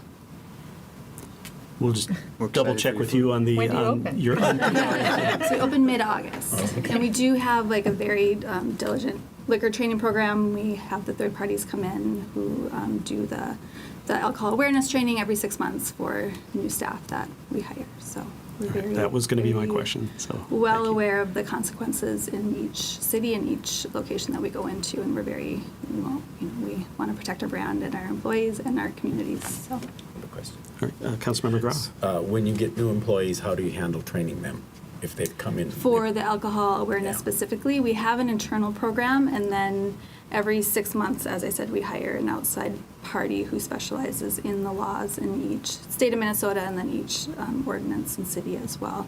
And then we have them all mandatorily come in and take the class. And then they get a certification that's called ServSafe that we have for our records and their records too. So. Thanks. Yeah. All right. If there are no other questions, we thank you for being here. Thank you for your application and your interest in a Roseville location, and we wish you success in that endeavor. This is a public hearing, so we will open it up for public comment. Is there anyone from the public who wishes to speak in support of or opposition to this application? And certainly you would not have to stay at the table during that comment, so we wouldn't subject you to that. Is there anyone from the public who wishes to speak to this application this evening? All right, seeing none, we'll close the public hearing. Feel free to have a seat. And we'll move to council consideration. We have the request before us, once again, for the on-sale liquor license with Sunday sales and outside endorsements. I'd move to approve. Second. All right, that's moved by Councilmember Schroeder. Were there 3 seconds? I think so. All right, we're going to do Councilmember Strawn this time. So we have the motion before us to approve that license with those endorsements. Discussion on the motion. Councilmember Schroeder is the maker. Any discussion? No, I'm excited to have a new restaurant in our city, and it was really good to hear about your rigorous training. That's very nice to know, so thank you. Just say I appreciate your track record, and I hope it continues. We don't want to see you back. And no offense. Yes, we just want to see you when we go to enjoy your establishment. Any other discussion on the motion? No. And just our comments are generally informed by the fact that over the past 2 cycles of compliance checks, we have had more than 2 cycles. We have had several failures and a couple of repeat failures, and so it's definitely on our minds. So we'll just say that. With that, we've got the motion before us, once again, to approve those licenses with the endorsements as noted. If there's no further discussion, all those in favor signify by saying aye. Aye. Opposed? That passes unanimously, and that license is approved. Best of luck again. That then brings us to a second alcohol-related violation in this case, not a license, but this is related to a license that has been issued to Shake Shack in Roseville.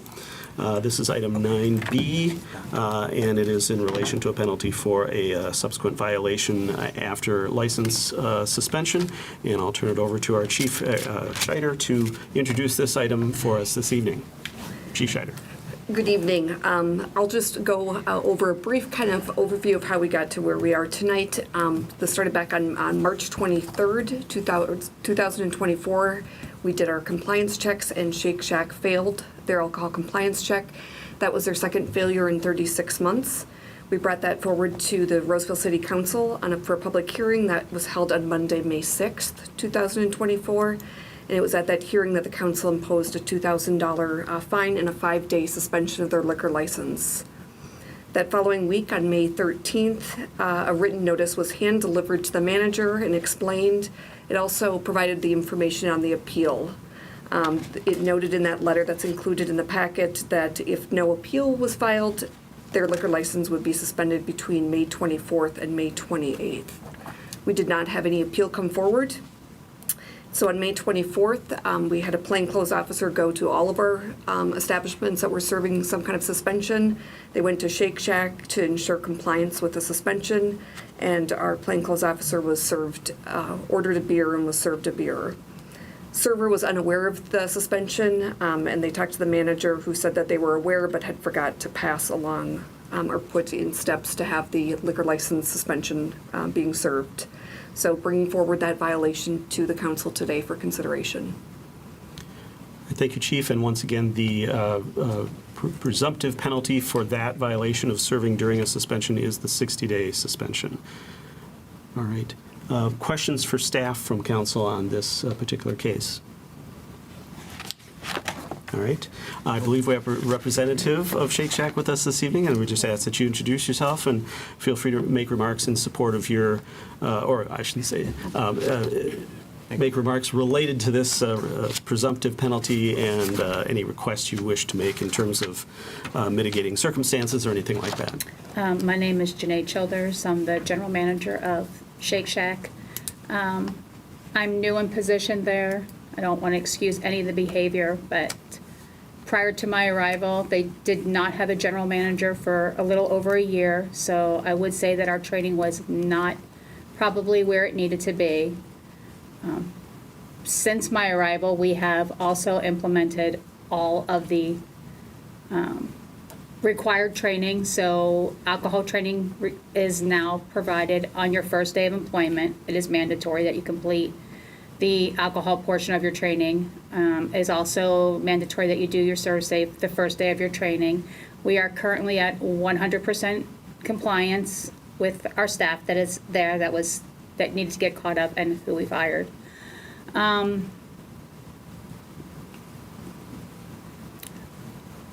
don't really, I'm kind of at a loss for words. I'm so embarrassed that the team is where they're at, but yeah, I just trying to get everybody where they need to be with standards and compliance has been a tall challenge in a short amount of time. Sure, But sure. we have made a tremendous amount of progress in a short amount of time. Right. Well, and it should be noted that when the officer requested the beer, his ID was checked, so that compliance was met with, and so that's good to see.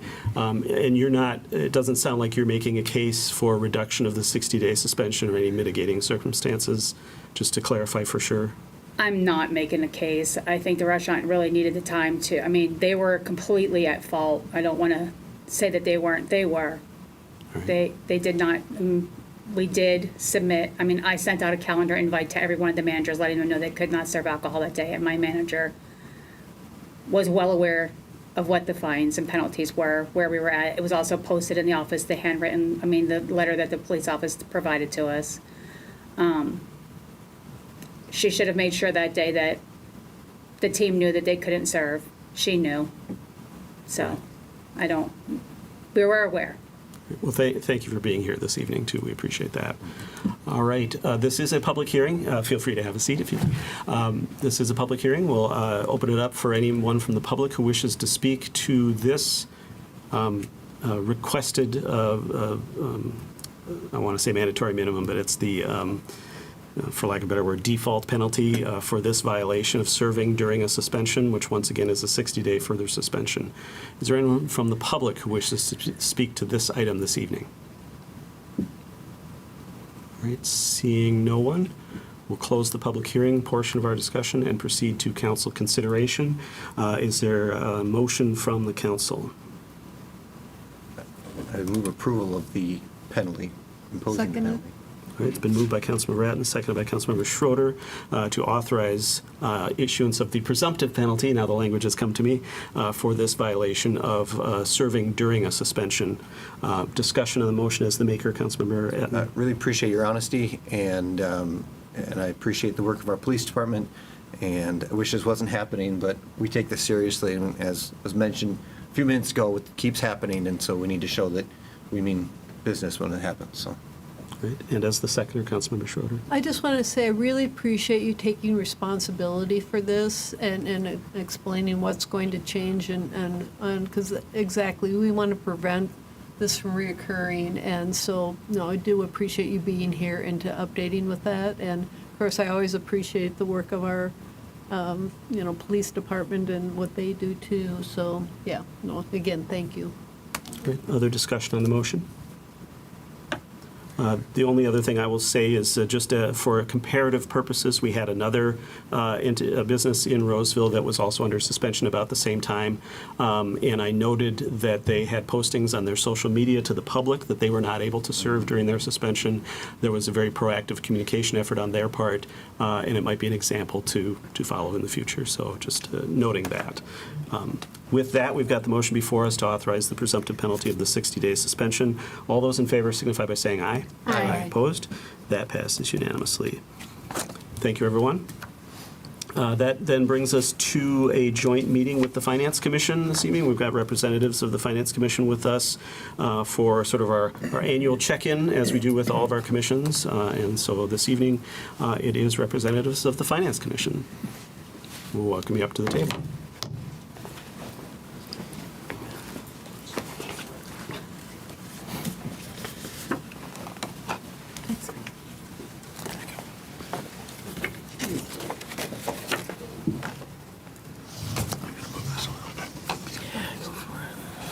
And we'll begin with introductions. Good evening.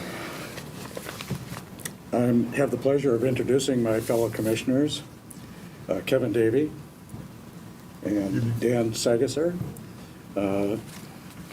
We did a recent And you are? And I'm Bruce Bester. There you go. All right. Chair of the Finance Commission.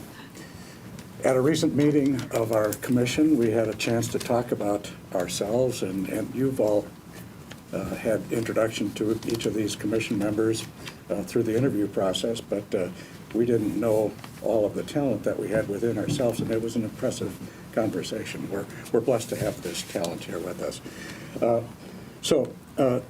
I and our fellow commissioners are pleased to be part of the excellence in governance that is part of what residents and businesses enjoy in Roseville. We don't often enough stop to say thank you, and so thank you to the council, to the mayor, to the staff, to make this city as great as it is. We're blessed by by having an extensive park system, including the unique John Rose Oval, major shopping destination, proximity to both cities, Minneapolis, St. Paul, not to mention some great lakes that we enjoy. Some of what we do on in our commission is recurring or cyclical in nature. For example, adopting the budget, capital improvement programs. Some of the things that we do are non-recurring, unique things, such as approval of the fire truck, or recommendations on the fire truck. So next on the agenda, Commissioner Sagasser will lead us through some of the activities of this past year, and then I'll present some investment recommendations. Hello. I'm going to run through items. I'm not going to go in a lot of detail about any of them, but obviously feel free to ask questions. That's why we're here. We reviewed the 2023 audit reports, reviewed and made recommendations on capital improvement plan, toured the maintenance facility, which we felt like gave us a better idea of what future campus improvement plans are coming and why they're needed. Reviewed and provided recommendations on the budget, tax levy, and utility rates. And reviewed and made recommendations on, as Bruce mentioned, the electric versus diesel fire truck purchase. And that's the one that I did want to focus on. We, I would say, had fun looking at it over a couple of meetings just to understand, is it going to be cheaper to get a electric fire engine versus a gas engine? And the answer is, can't really tell. I mean, it's a long-term thing, right? We don't know prices of gas. We don't know prices of electricity. We don't know what incentives the federal government or the state government are going to have along the way. But one thing we did want to point out is that we strongly encourage the city to pursue some of the possible grant opportunities. The fire chief gave us a nice list of 5 different possible grants that the city might be eligible for. And those could really cut down on, could cut down on the overall cost of the electric fire engine to the point where it would solidly put it easily cheaper no matter what than the gas option, so, or the diesel option. So interesting, and we appreciate the fire chief being there to talk to us. But yeah, we just encourage the sustainability coordinator to look through and apply for those grants that are available. I think I'll turn it back over to you because... Okay, I'm going to use the overhead if I could. So slide this. I believe you have this information in your packets. Mm-hmm.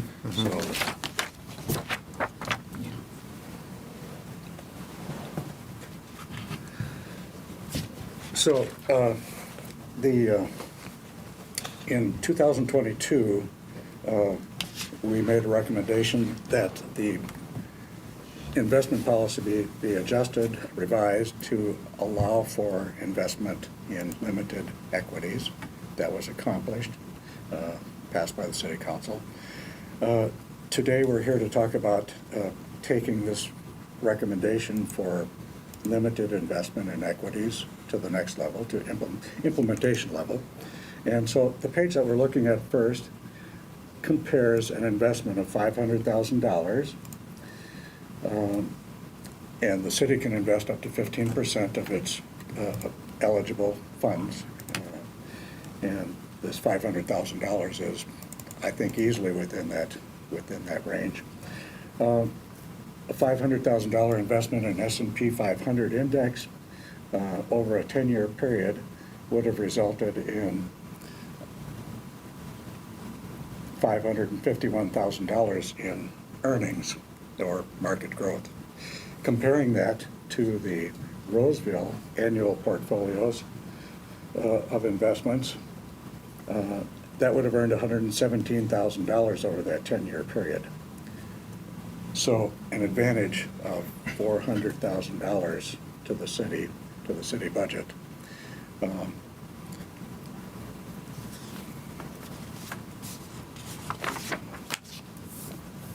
If the investment were at a greater rate, at $1.1 million, the difference during that 10-year period would have been $1.4 million advantage to the city.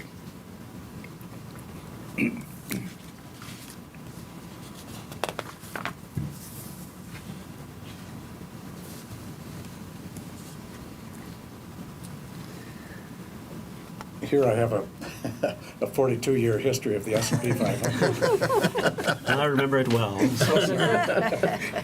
Anyway, point is that 3/4 of the years there'd be gains, market gains. 1/4 of the years there'd be market losses. And on average, over that 42-year period, 10.4% increase in value of that investment.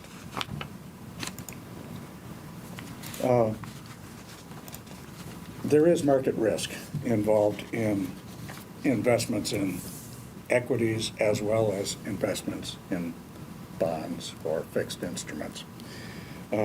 During the past 10 years, the city has experienced some changes in value in the investments that are carried. So during some of our meetings, we talked about, well, there's more risk in the equity markets.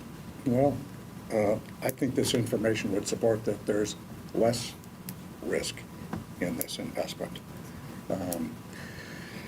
5 of the 10 years, we made adjustments, and we book these adjustments every year into our audited financial statements. So 5 years, we had upward adjustments. 5 years, we had downward adjustments. It's called mark-to-market adjustments. And one more reason that we feel strongly that this is the direction that we want to go. So at our last meeting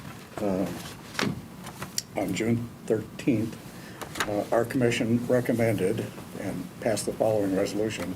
Finance Commission recommends that the City Council allow the Finance Department staff to begin investing the city's funds held for eligible long-term capital investments into equities as managed by the State Board of Investments. That is our recommendation. Right. We'll open up for questions. Thank you. Questions from the council? Councilmember, Finance Commissioner Schroeder? All right, the joke is, because I was the finance chair for many years before I became a council member, so this is, we actually talked about these kind of things right at the end of my term, so this is not new.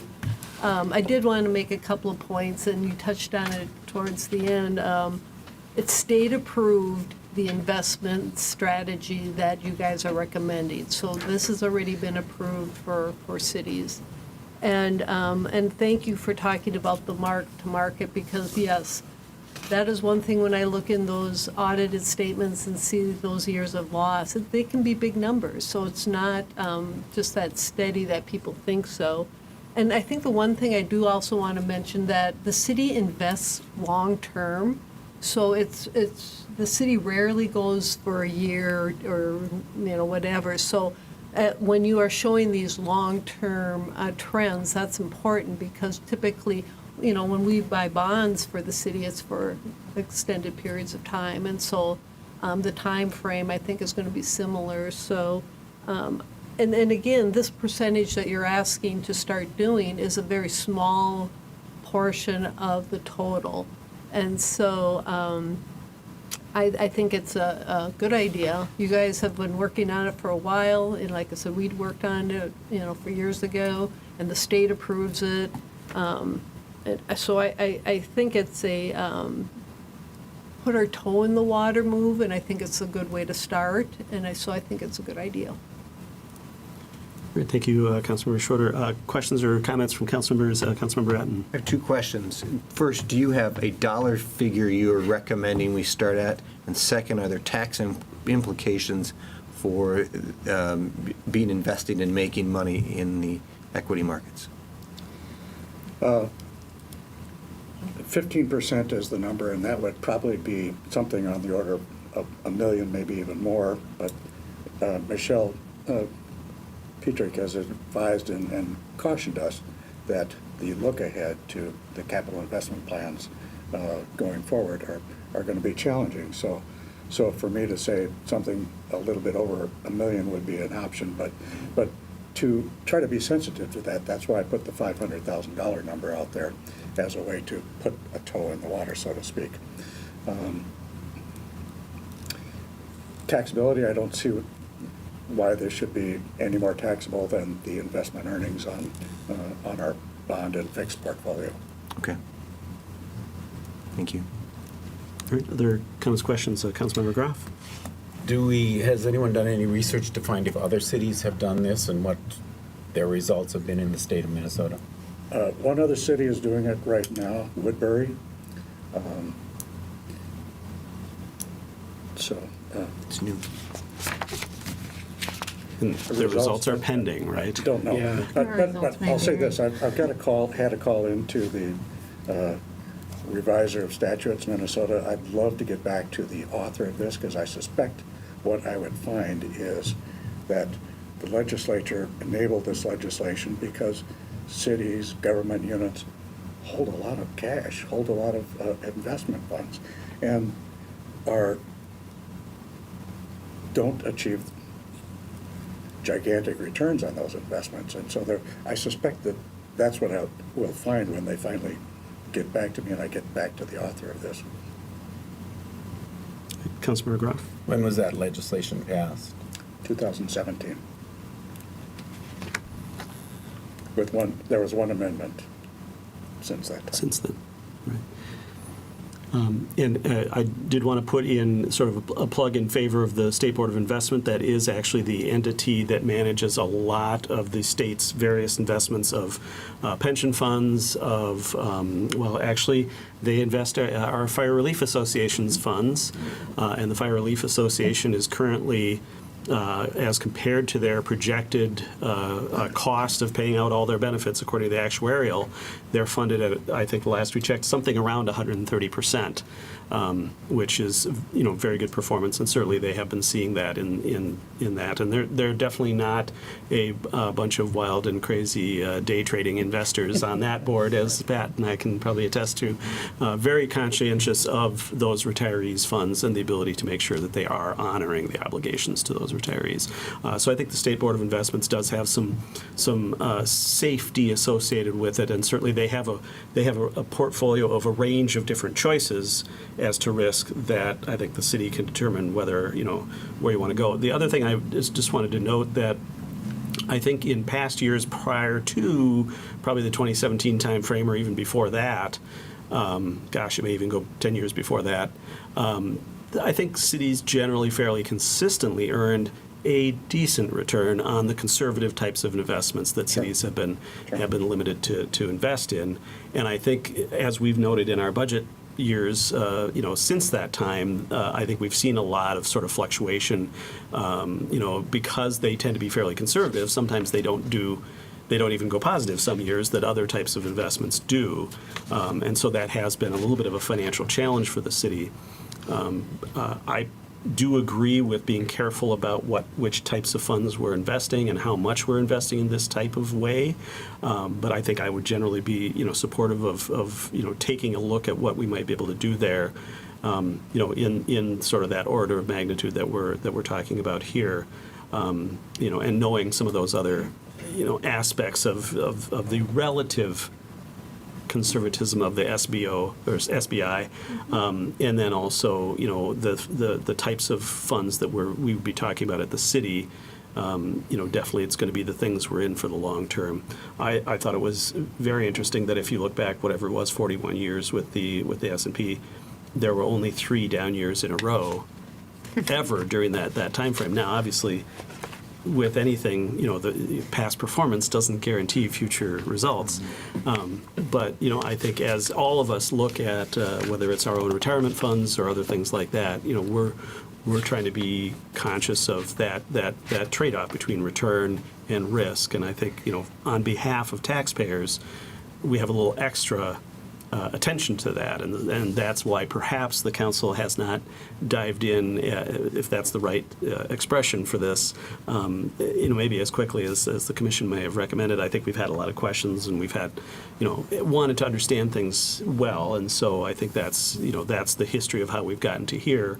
I think I perhaps have been a little more of an enthusiast for this on the council, but I completely understand other perspectives, and I think ultimately we've got to make the decision that makes the most sense for for our constituents, the taxpayers of Roseville. Mr. Trudgeon. Yeah, if I could just, if I recall correctly with the legislation, this option is limited to very few cities that have AAA bond ratings, which we do. So there's a smaller universe of cities that actually can do it. So I think the thought is if you're AAA bond rated, you have good financial management, and you should be able to be responsible in investing in this. I think we did approve a policy, the city council did approve a policy 2 years ago or so, and I think the mechanism for us to actually invest beyond Ms. Petrick actually doing it is we need to bring forward a resolution for the council to give their blessing. So I think what the Finance Commission is they would perhaps like to get that rolling and have that officially in front of the council as a resolution. But I think they wanted to check in here tonight to make sure that would be the appropriate next step. So I think that's, if you think about from where we go from here, that would be the next step for us to bring something forward. So I guess the question to the council is then, are we, without necessarily committing to further action, are we interested as a council in considering such a resolution that would initiate the process? And I believe our finance director has input to this as well. We may have to provide another chair. No, that's fine. Okay. We've been discussing this for well over a year, and I'm prepared to bring a resolution forward to the council for us to start equity investments through the State Investment Board, because that's what we put in the policy. And I've been laddering our investments anywhere from a year up to 10 years. So we've got investments throughout the gamut, trying to invest safely but with yield, trying to gain as much yield as possible. Now I've got some midterm money investments maturing, so now I'm in a position to bring forward the resolution. Okay, thank you. Appreciate that extra insight. So once again, the question of the council, are we prepared to get that on a future agenda here? Right. Doesn't seem to be objection. Right. That will be the direction then. Any other financial matters either the council wants to bring up with the commission, or a commission wants to cover with the council this evening? I'll kind of generally open up the floor.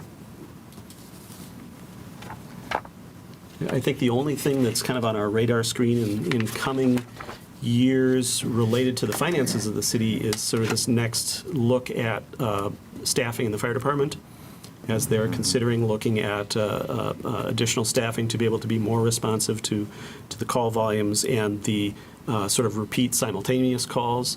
And so I think there's going to be some financial analysis related to that we would probably appreciate some insight from the commission on as that process is going forward. I think we're in fairly early stages at this point, but certainly wanted to put it on your folks' radar screen so that as those numbers start coming out of the process, that you can be on as part of the consideration of those finances. Thank you. Anything else? Councilmember Schroeder? I just wanted to thank you for the work you guys are doing. It's just, it's really great. Of course, that's, my world too. So, and I look forward to having more interactions on the different things you're working on. So, and if you do think of things that you would like that consider us to start looking at, we do like input from our commission. So please do let us know. Thank you again. All right. Anything else from the council or the commission?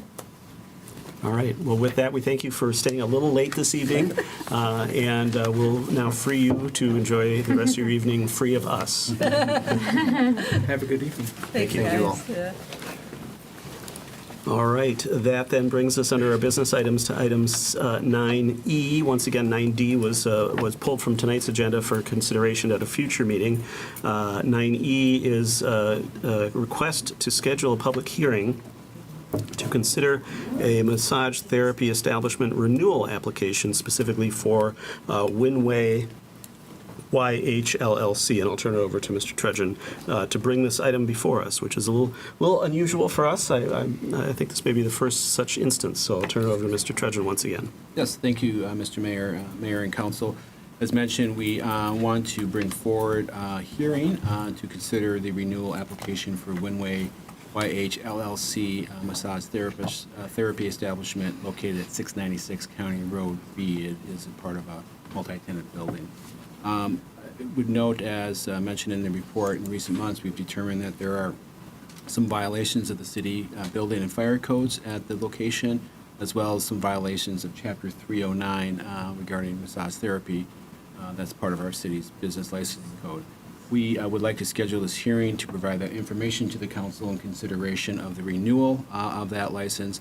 I would note that the building and fire code issues are being worked on, and they may be resolved by July 8th, but we do want to bring forward the information of the violations of business license requirements and bring that forward for your consideration.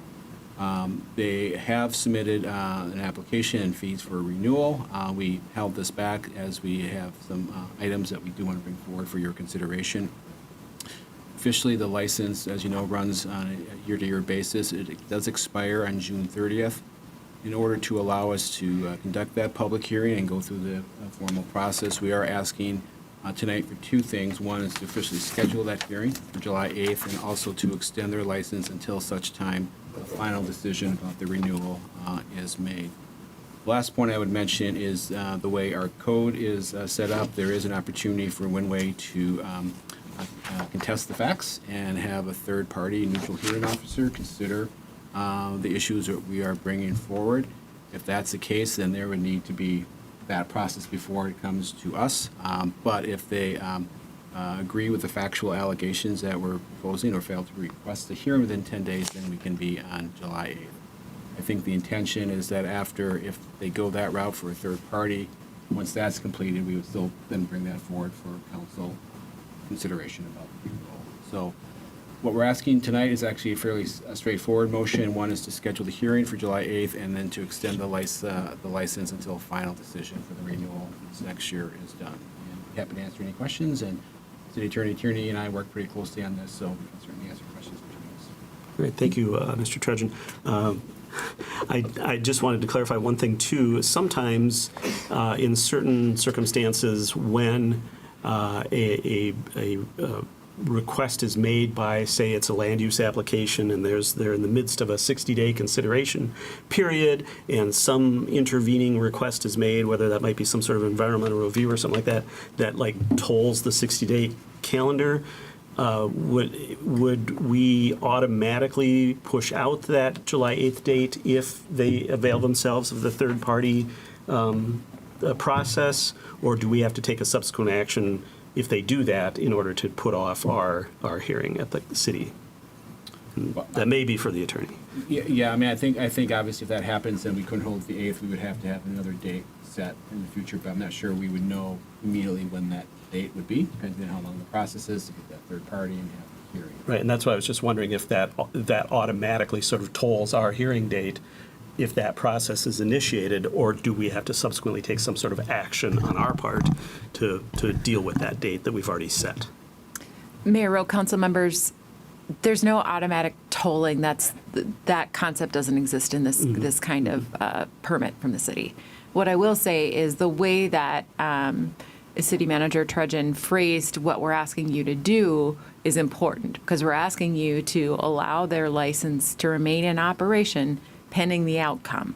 So even if the hearing doesn't happen on July 8th, at that time you all can consider a resolution to delay the hearing, or however whatever information we have, we can do a resolution based on that. But your action tonight would continue the license regardless. Right. Until that process fully plays out. Okay, that answers my question. I appreciate that. Thank you. Other questions from the council? All right. Is there anyone from the public who wishes to speak to this item this evening? Does not appear to be the case. With that, we do have the request before us for the action to schedule the public hearing for July 8th on the renewal application for Winway YH LLC, as well as to extend their current license until a final decision is made on that renewal action. Motion to schedule a public hearing for July 8th and to extend the current license until the final decision is made. Second. All right, it's been moved by Councilmember Strawn, seconded by Councilmember Atten. Discussion on the motion. Councilmember Strawn is the maker. All right. Councilmember Atten is the seconder. No, thank you. Other discussion from council members? All right. Just note that this seems to be appropriate to provide that due process for the renewal in the case where there may be considerations to not approve a renewal. With that, we've got the motion before us. All those in favor indicate by saying aye. Aye. Opposed? That passes unanimously. That action is taken to set the hearing and extend the license until final action on that renewal. That then brings us to item 9F, which is to review impacts on the 2025 budget and tax levy process that may have come from either tax-based changes through work by the county assessor's office or through legislative actions by the Minnesota legislature this session. And I'll turn it over to Ms. Petrick, our finance director, for a more sit-down role at this on this item to bring before us those considerations. Ms. Petrick. Thank you. I'll try and keep this fairly simple this late at night. The Ramsey County Assessor's Office used to print a report. Now it's posted on their website as an interactive market value tool. Some highlights from their report show that the median value single-family home in Roseville has increased 3.03%, as shown in the chart in your report. For the most part, most of the residential properties increased in median value. Apartments decreased by 8%.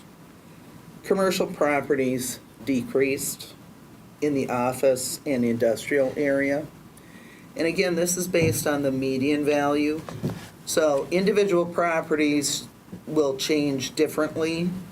This is just looking at the middle valued property in each of the classifications.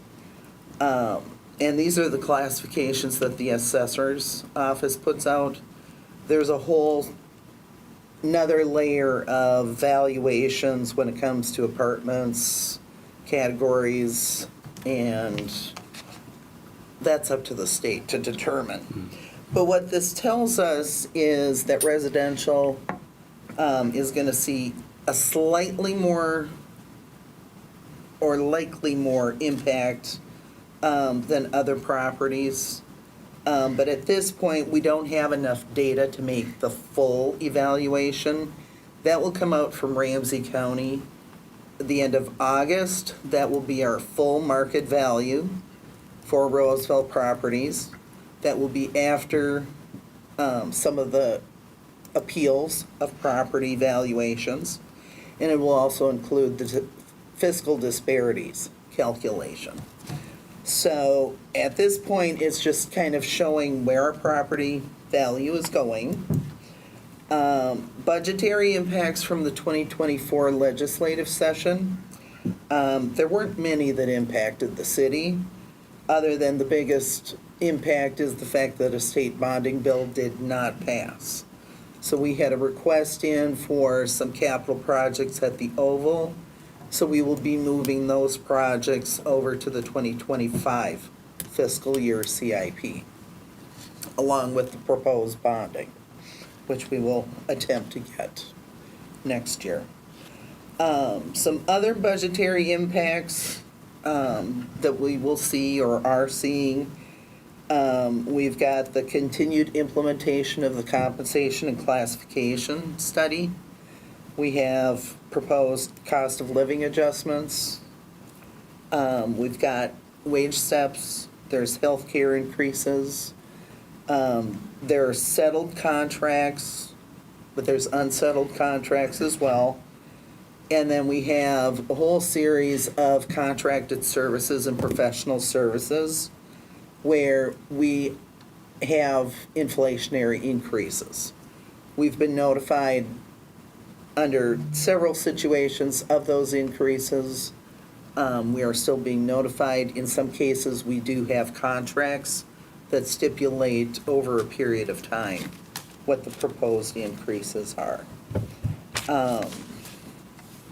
So union contracts that are in place through 2025 are the police officers and firefighters, and all other contracts are up for negotiation by the city manager. We have started a preliminary review of the capital improvement funds, and we are proposing possible levy support increases, though we are looking for alternative revenue sources. And with that, the city manager is meeting with each department to review their specific budgets, and we'll be focusing on refining them. And based on today's meetings, he's asking every department to really fine-tune our budgets, knowing that we only request what we need, but trying to sharpen the pencils. We currently have Ellers working on the utility rate study update, which will be presented later this fall, hopefully in September. That's what we're shooting for. And the city manager recommended budget will be presented in August. Again, utility rates later this fall. And at this point, we're looking for any input that the council may be willing to provide with regard to goals or objectives that they would like to see in the 2025 budget. All right, thank you, Ms. Petrick. Are there questions on the information presented or feedback on what the council would like to see in terms of budget levels, levy changes, things like that? Mr. Trudgeon? Oh, just one clarification, and we talked about the continued implementation of the classification and compensation study. We're not necessarily saying we have to do another phase of rounds, but if you remember under the old wage system, many people were maxed out. As we put people into the system, there are people that will be progressing through the steps, the wage steps as it is. So that just is going to be continued impact for a series of years, as you know. So it's not like we're implementing another part of it we didn't talk about. This is just the continuation of it. But since we took a lot of folks that were maxed out and now moved them lower into the steps, they're going to be making their way through. So we're continuing to see that cost impact. Right. Questions or thoughts from council members? Councilmember Schroeder? Yes, thank you for the brief summary. We appreciate this time of night. This is, for me, we had quite the large percentage increase in our levy last session or last go-round. And so I would prefer to see that if we could keep the level of property tax and fees closer to inflation or CPI, that would be something I'd like to see. And I know there's, so that what that might mean is, maybe some things go up, but then let's find where we can reduce the spend on other things. So to try to, as you say, sharpen the pencil as much as we can, because I think, the large increases last year was a lot for the residents to digest. And with the houses going up, their property taxes too will they'll feel that bite as well. I'm sure everyone has seen their property tax statements already and what that could look like. So that's just some of my thoughts on it. Right. Other thoughts, questions? Councilmember Hatton. I would agree with those statements. I also wonder if we might, coming into the next fiscal year, be looking at some ways to invest based on some of our vision things and wanting to make sure we aren't overextended before we get to enacting vision or taking investments that are coming out of our vision work. So I would agree with what she says, and another piece of that, thinking about what do we want to be. We don't want to be at another large increase and then go, oh, wait, we want to invest in something else too. So. Thank you for mentioning that, Councilmember Hatton, too, because Councilmember Schroeder and I and Mr. Trudgeon have been involved in sort of pre-interviews with some of the strategic planning consultants. And I think just in terms of how we've framed the process with them is that we certainly are already in the 2025 budget process, so it's really hard for strategic plans and especially new things to focus on to really be done in the 2025 budget. So really, it will impact 2026 and forward. But we are knowing that potentially coming out of strategic planning, there may be impacts to needs for resources and things like that. So certainly something we want to keep in mind. So yeah, that is a good point about sort of timing things in 2025 so that we're not setting ourselves up for issues going forward. Councilmember Strawn. I know this does not go into effect until January 1st of 26, but I know that there's some early funding on the new family medical leave, the paid leave with the state of Minnesota. Will that impact anything as we look at our 2025 budget? No? 26. 26 Yeah. as well. Okay. Yeah, it's going to be pretty significant, I would assume. But I thought there was some early funding associated with that starting in like Q3 of 25. We'll take a look at that, but offhand, I'm not aware of it. Okay. It does seem to change a little bit. I know they made. It has been, there have been many iterations indeed. And I just want to make an observation in relation to the information that we get from the assessor's office. I thought it was interesting that the median sort of property had roughly like a 3.1% increase, which is the middle property of all types, whereas the total value of all the properties only had a 1.1% increase. So there is a little bit of, the median only works so well for analyzing things. It really doesn't work tremendously well for, especially commercial, because there's all the different categories, all the different values of property, or even apartments. I mean, the only thing that median seems to work fairly well for is single family because it's relatively consistent as a category. And so I think as we look at sort of the changes for other types of categories, we may have to look at that aggregate change for that classification, as opposed to what they say is happening with the median value, because I just don't think that seems to be very meaningful. Yeah. Because I was all excited about the 3.1% median, average of all properties, because that's comparable to the single family. That makes it seem like there might not be much of a shift towards one versus the other, but it doesn't appear to be the case. All right. And for future analysis, it may make sense that we look at, even for single family, what that aggregate change is for all single family as it relates to the total city change too, because that probably gives us a better picture of what the net transfer, so to speak, of responsibility is between those categories. If that be between single family, residential and non. Especially single family, because that's what we really focus on as residential taxpayers in the community. And some of these other types of categories. And, it doesn't even seem to make sense in those other categories to even look at that median change, because it seems kind of meaningless. Yeah, and unfortunately, that's the only data that's available at this point in time. As I noted, as I tried to find that while you were making your presentation. All right, thank you. Anything else from the council? All right. Thank you again, Ms. Petrick. We appreciate the work on this, and we will see much more of you over the rest of this year in terms of budget matters and others. Thank you. All right, with that, then, I believe that concludes our business items. And we are on to city council minutes. We have one set of minutes from the May 20th, 2024 meeting. And we've had a draft submitted to the council. There have been an opportunity to make some changes and corrections, and those are before us. Are there any other changes or corrections that need to be made to those minutes of May 20th, or motion related to approval? Move to approve with Second. the amendments or changes. All right. Moved by Councilmember Schroeder as presented, seconded by Councilmember Etten. That's inclusive of prior changes, of course. Discussion on the motion. Hearing none. All those in favor signify by saying aye. Aye. Opposed?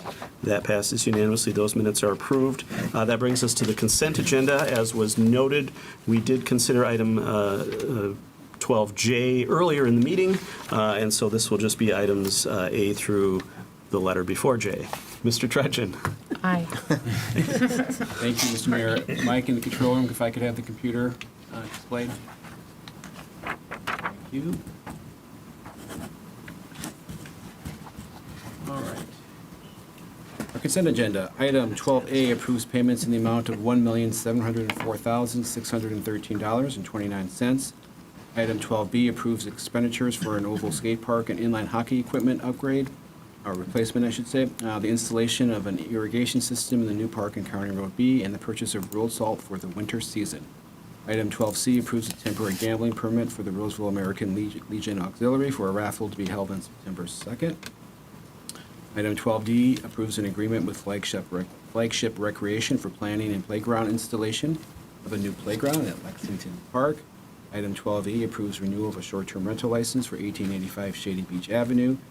Agenda item 12F adopts a resolution that prohibits parking on County Road B2 by Central Park Elementary. Restrictions would apply 80 feet on each side of the driveway located on the north side of County Road B2. Ramsey County has approved the restriction of parking in that area.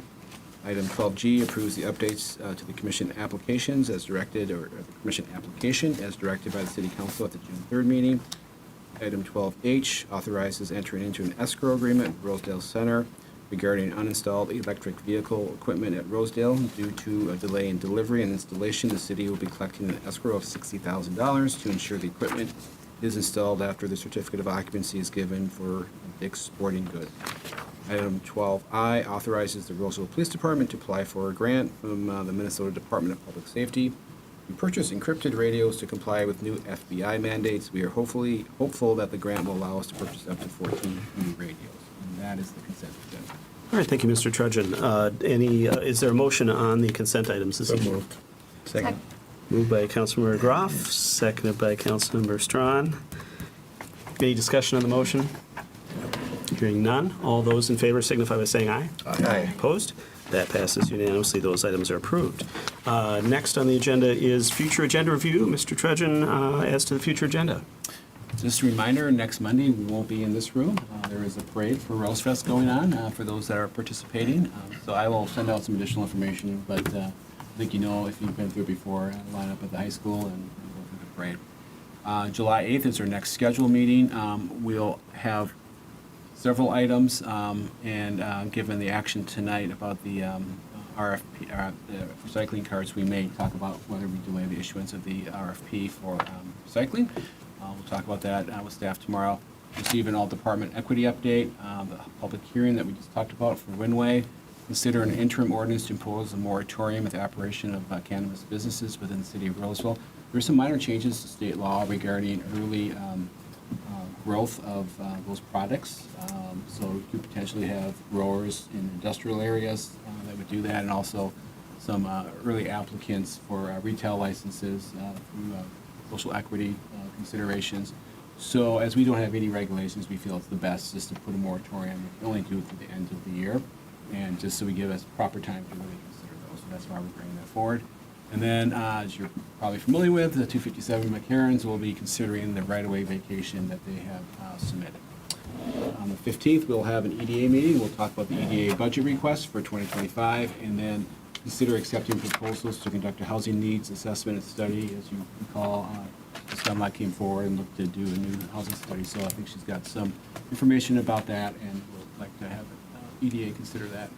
We'll jump into work session. We'll review our capital improvement plan for 2025 to 2044. And then hopefully receive an update from RAS Strategies regarding our sales tax referendum and our communications around that. And finally, on July 22nd, we have a joint meeting with Public Works, Environment, and Transportation, a tentative strategic planning consultant award. We're in process of doing that. That's probably a little bit ambitious, but hopefully we'll get there. We just go through some next steps here. That's what the next month and a half looks like. All right, thank you, Mr. Trudgeon. Other questions on the future agenda? Yep. I would just make a note to the council that I will not be attending the July 22nd meeting, so notice to the acting mayor to get ready. Anything else? Who's the backup mayor? I'm going to be talking to Bat. I think we might have a meeting.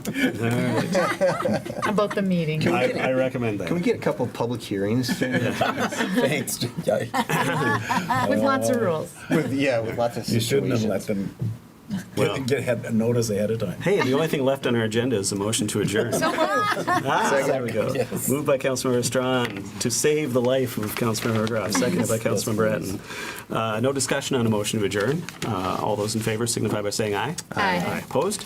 That passes unanimously, and we are adjourned at 9:09 PM ahead of schedule.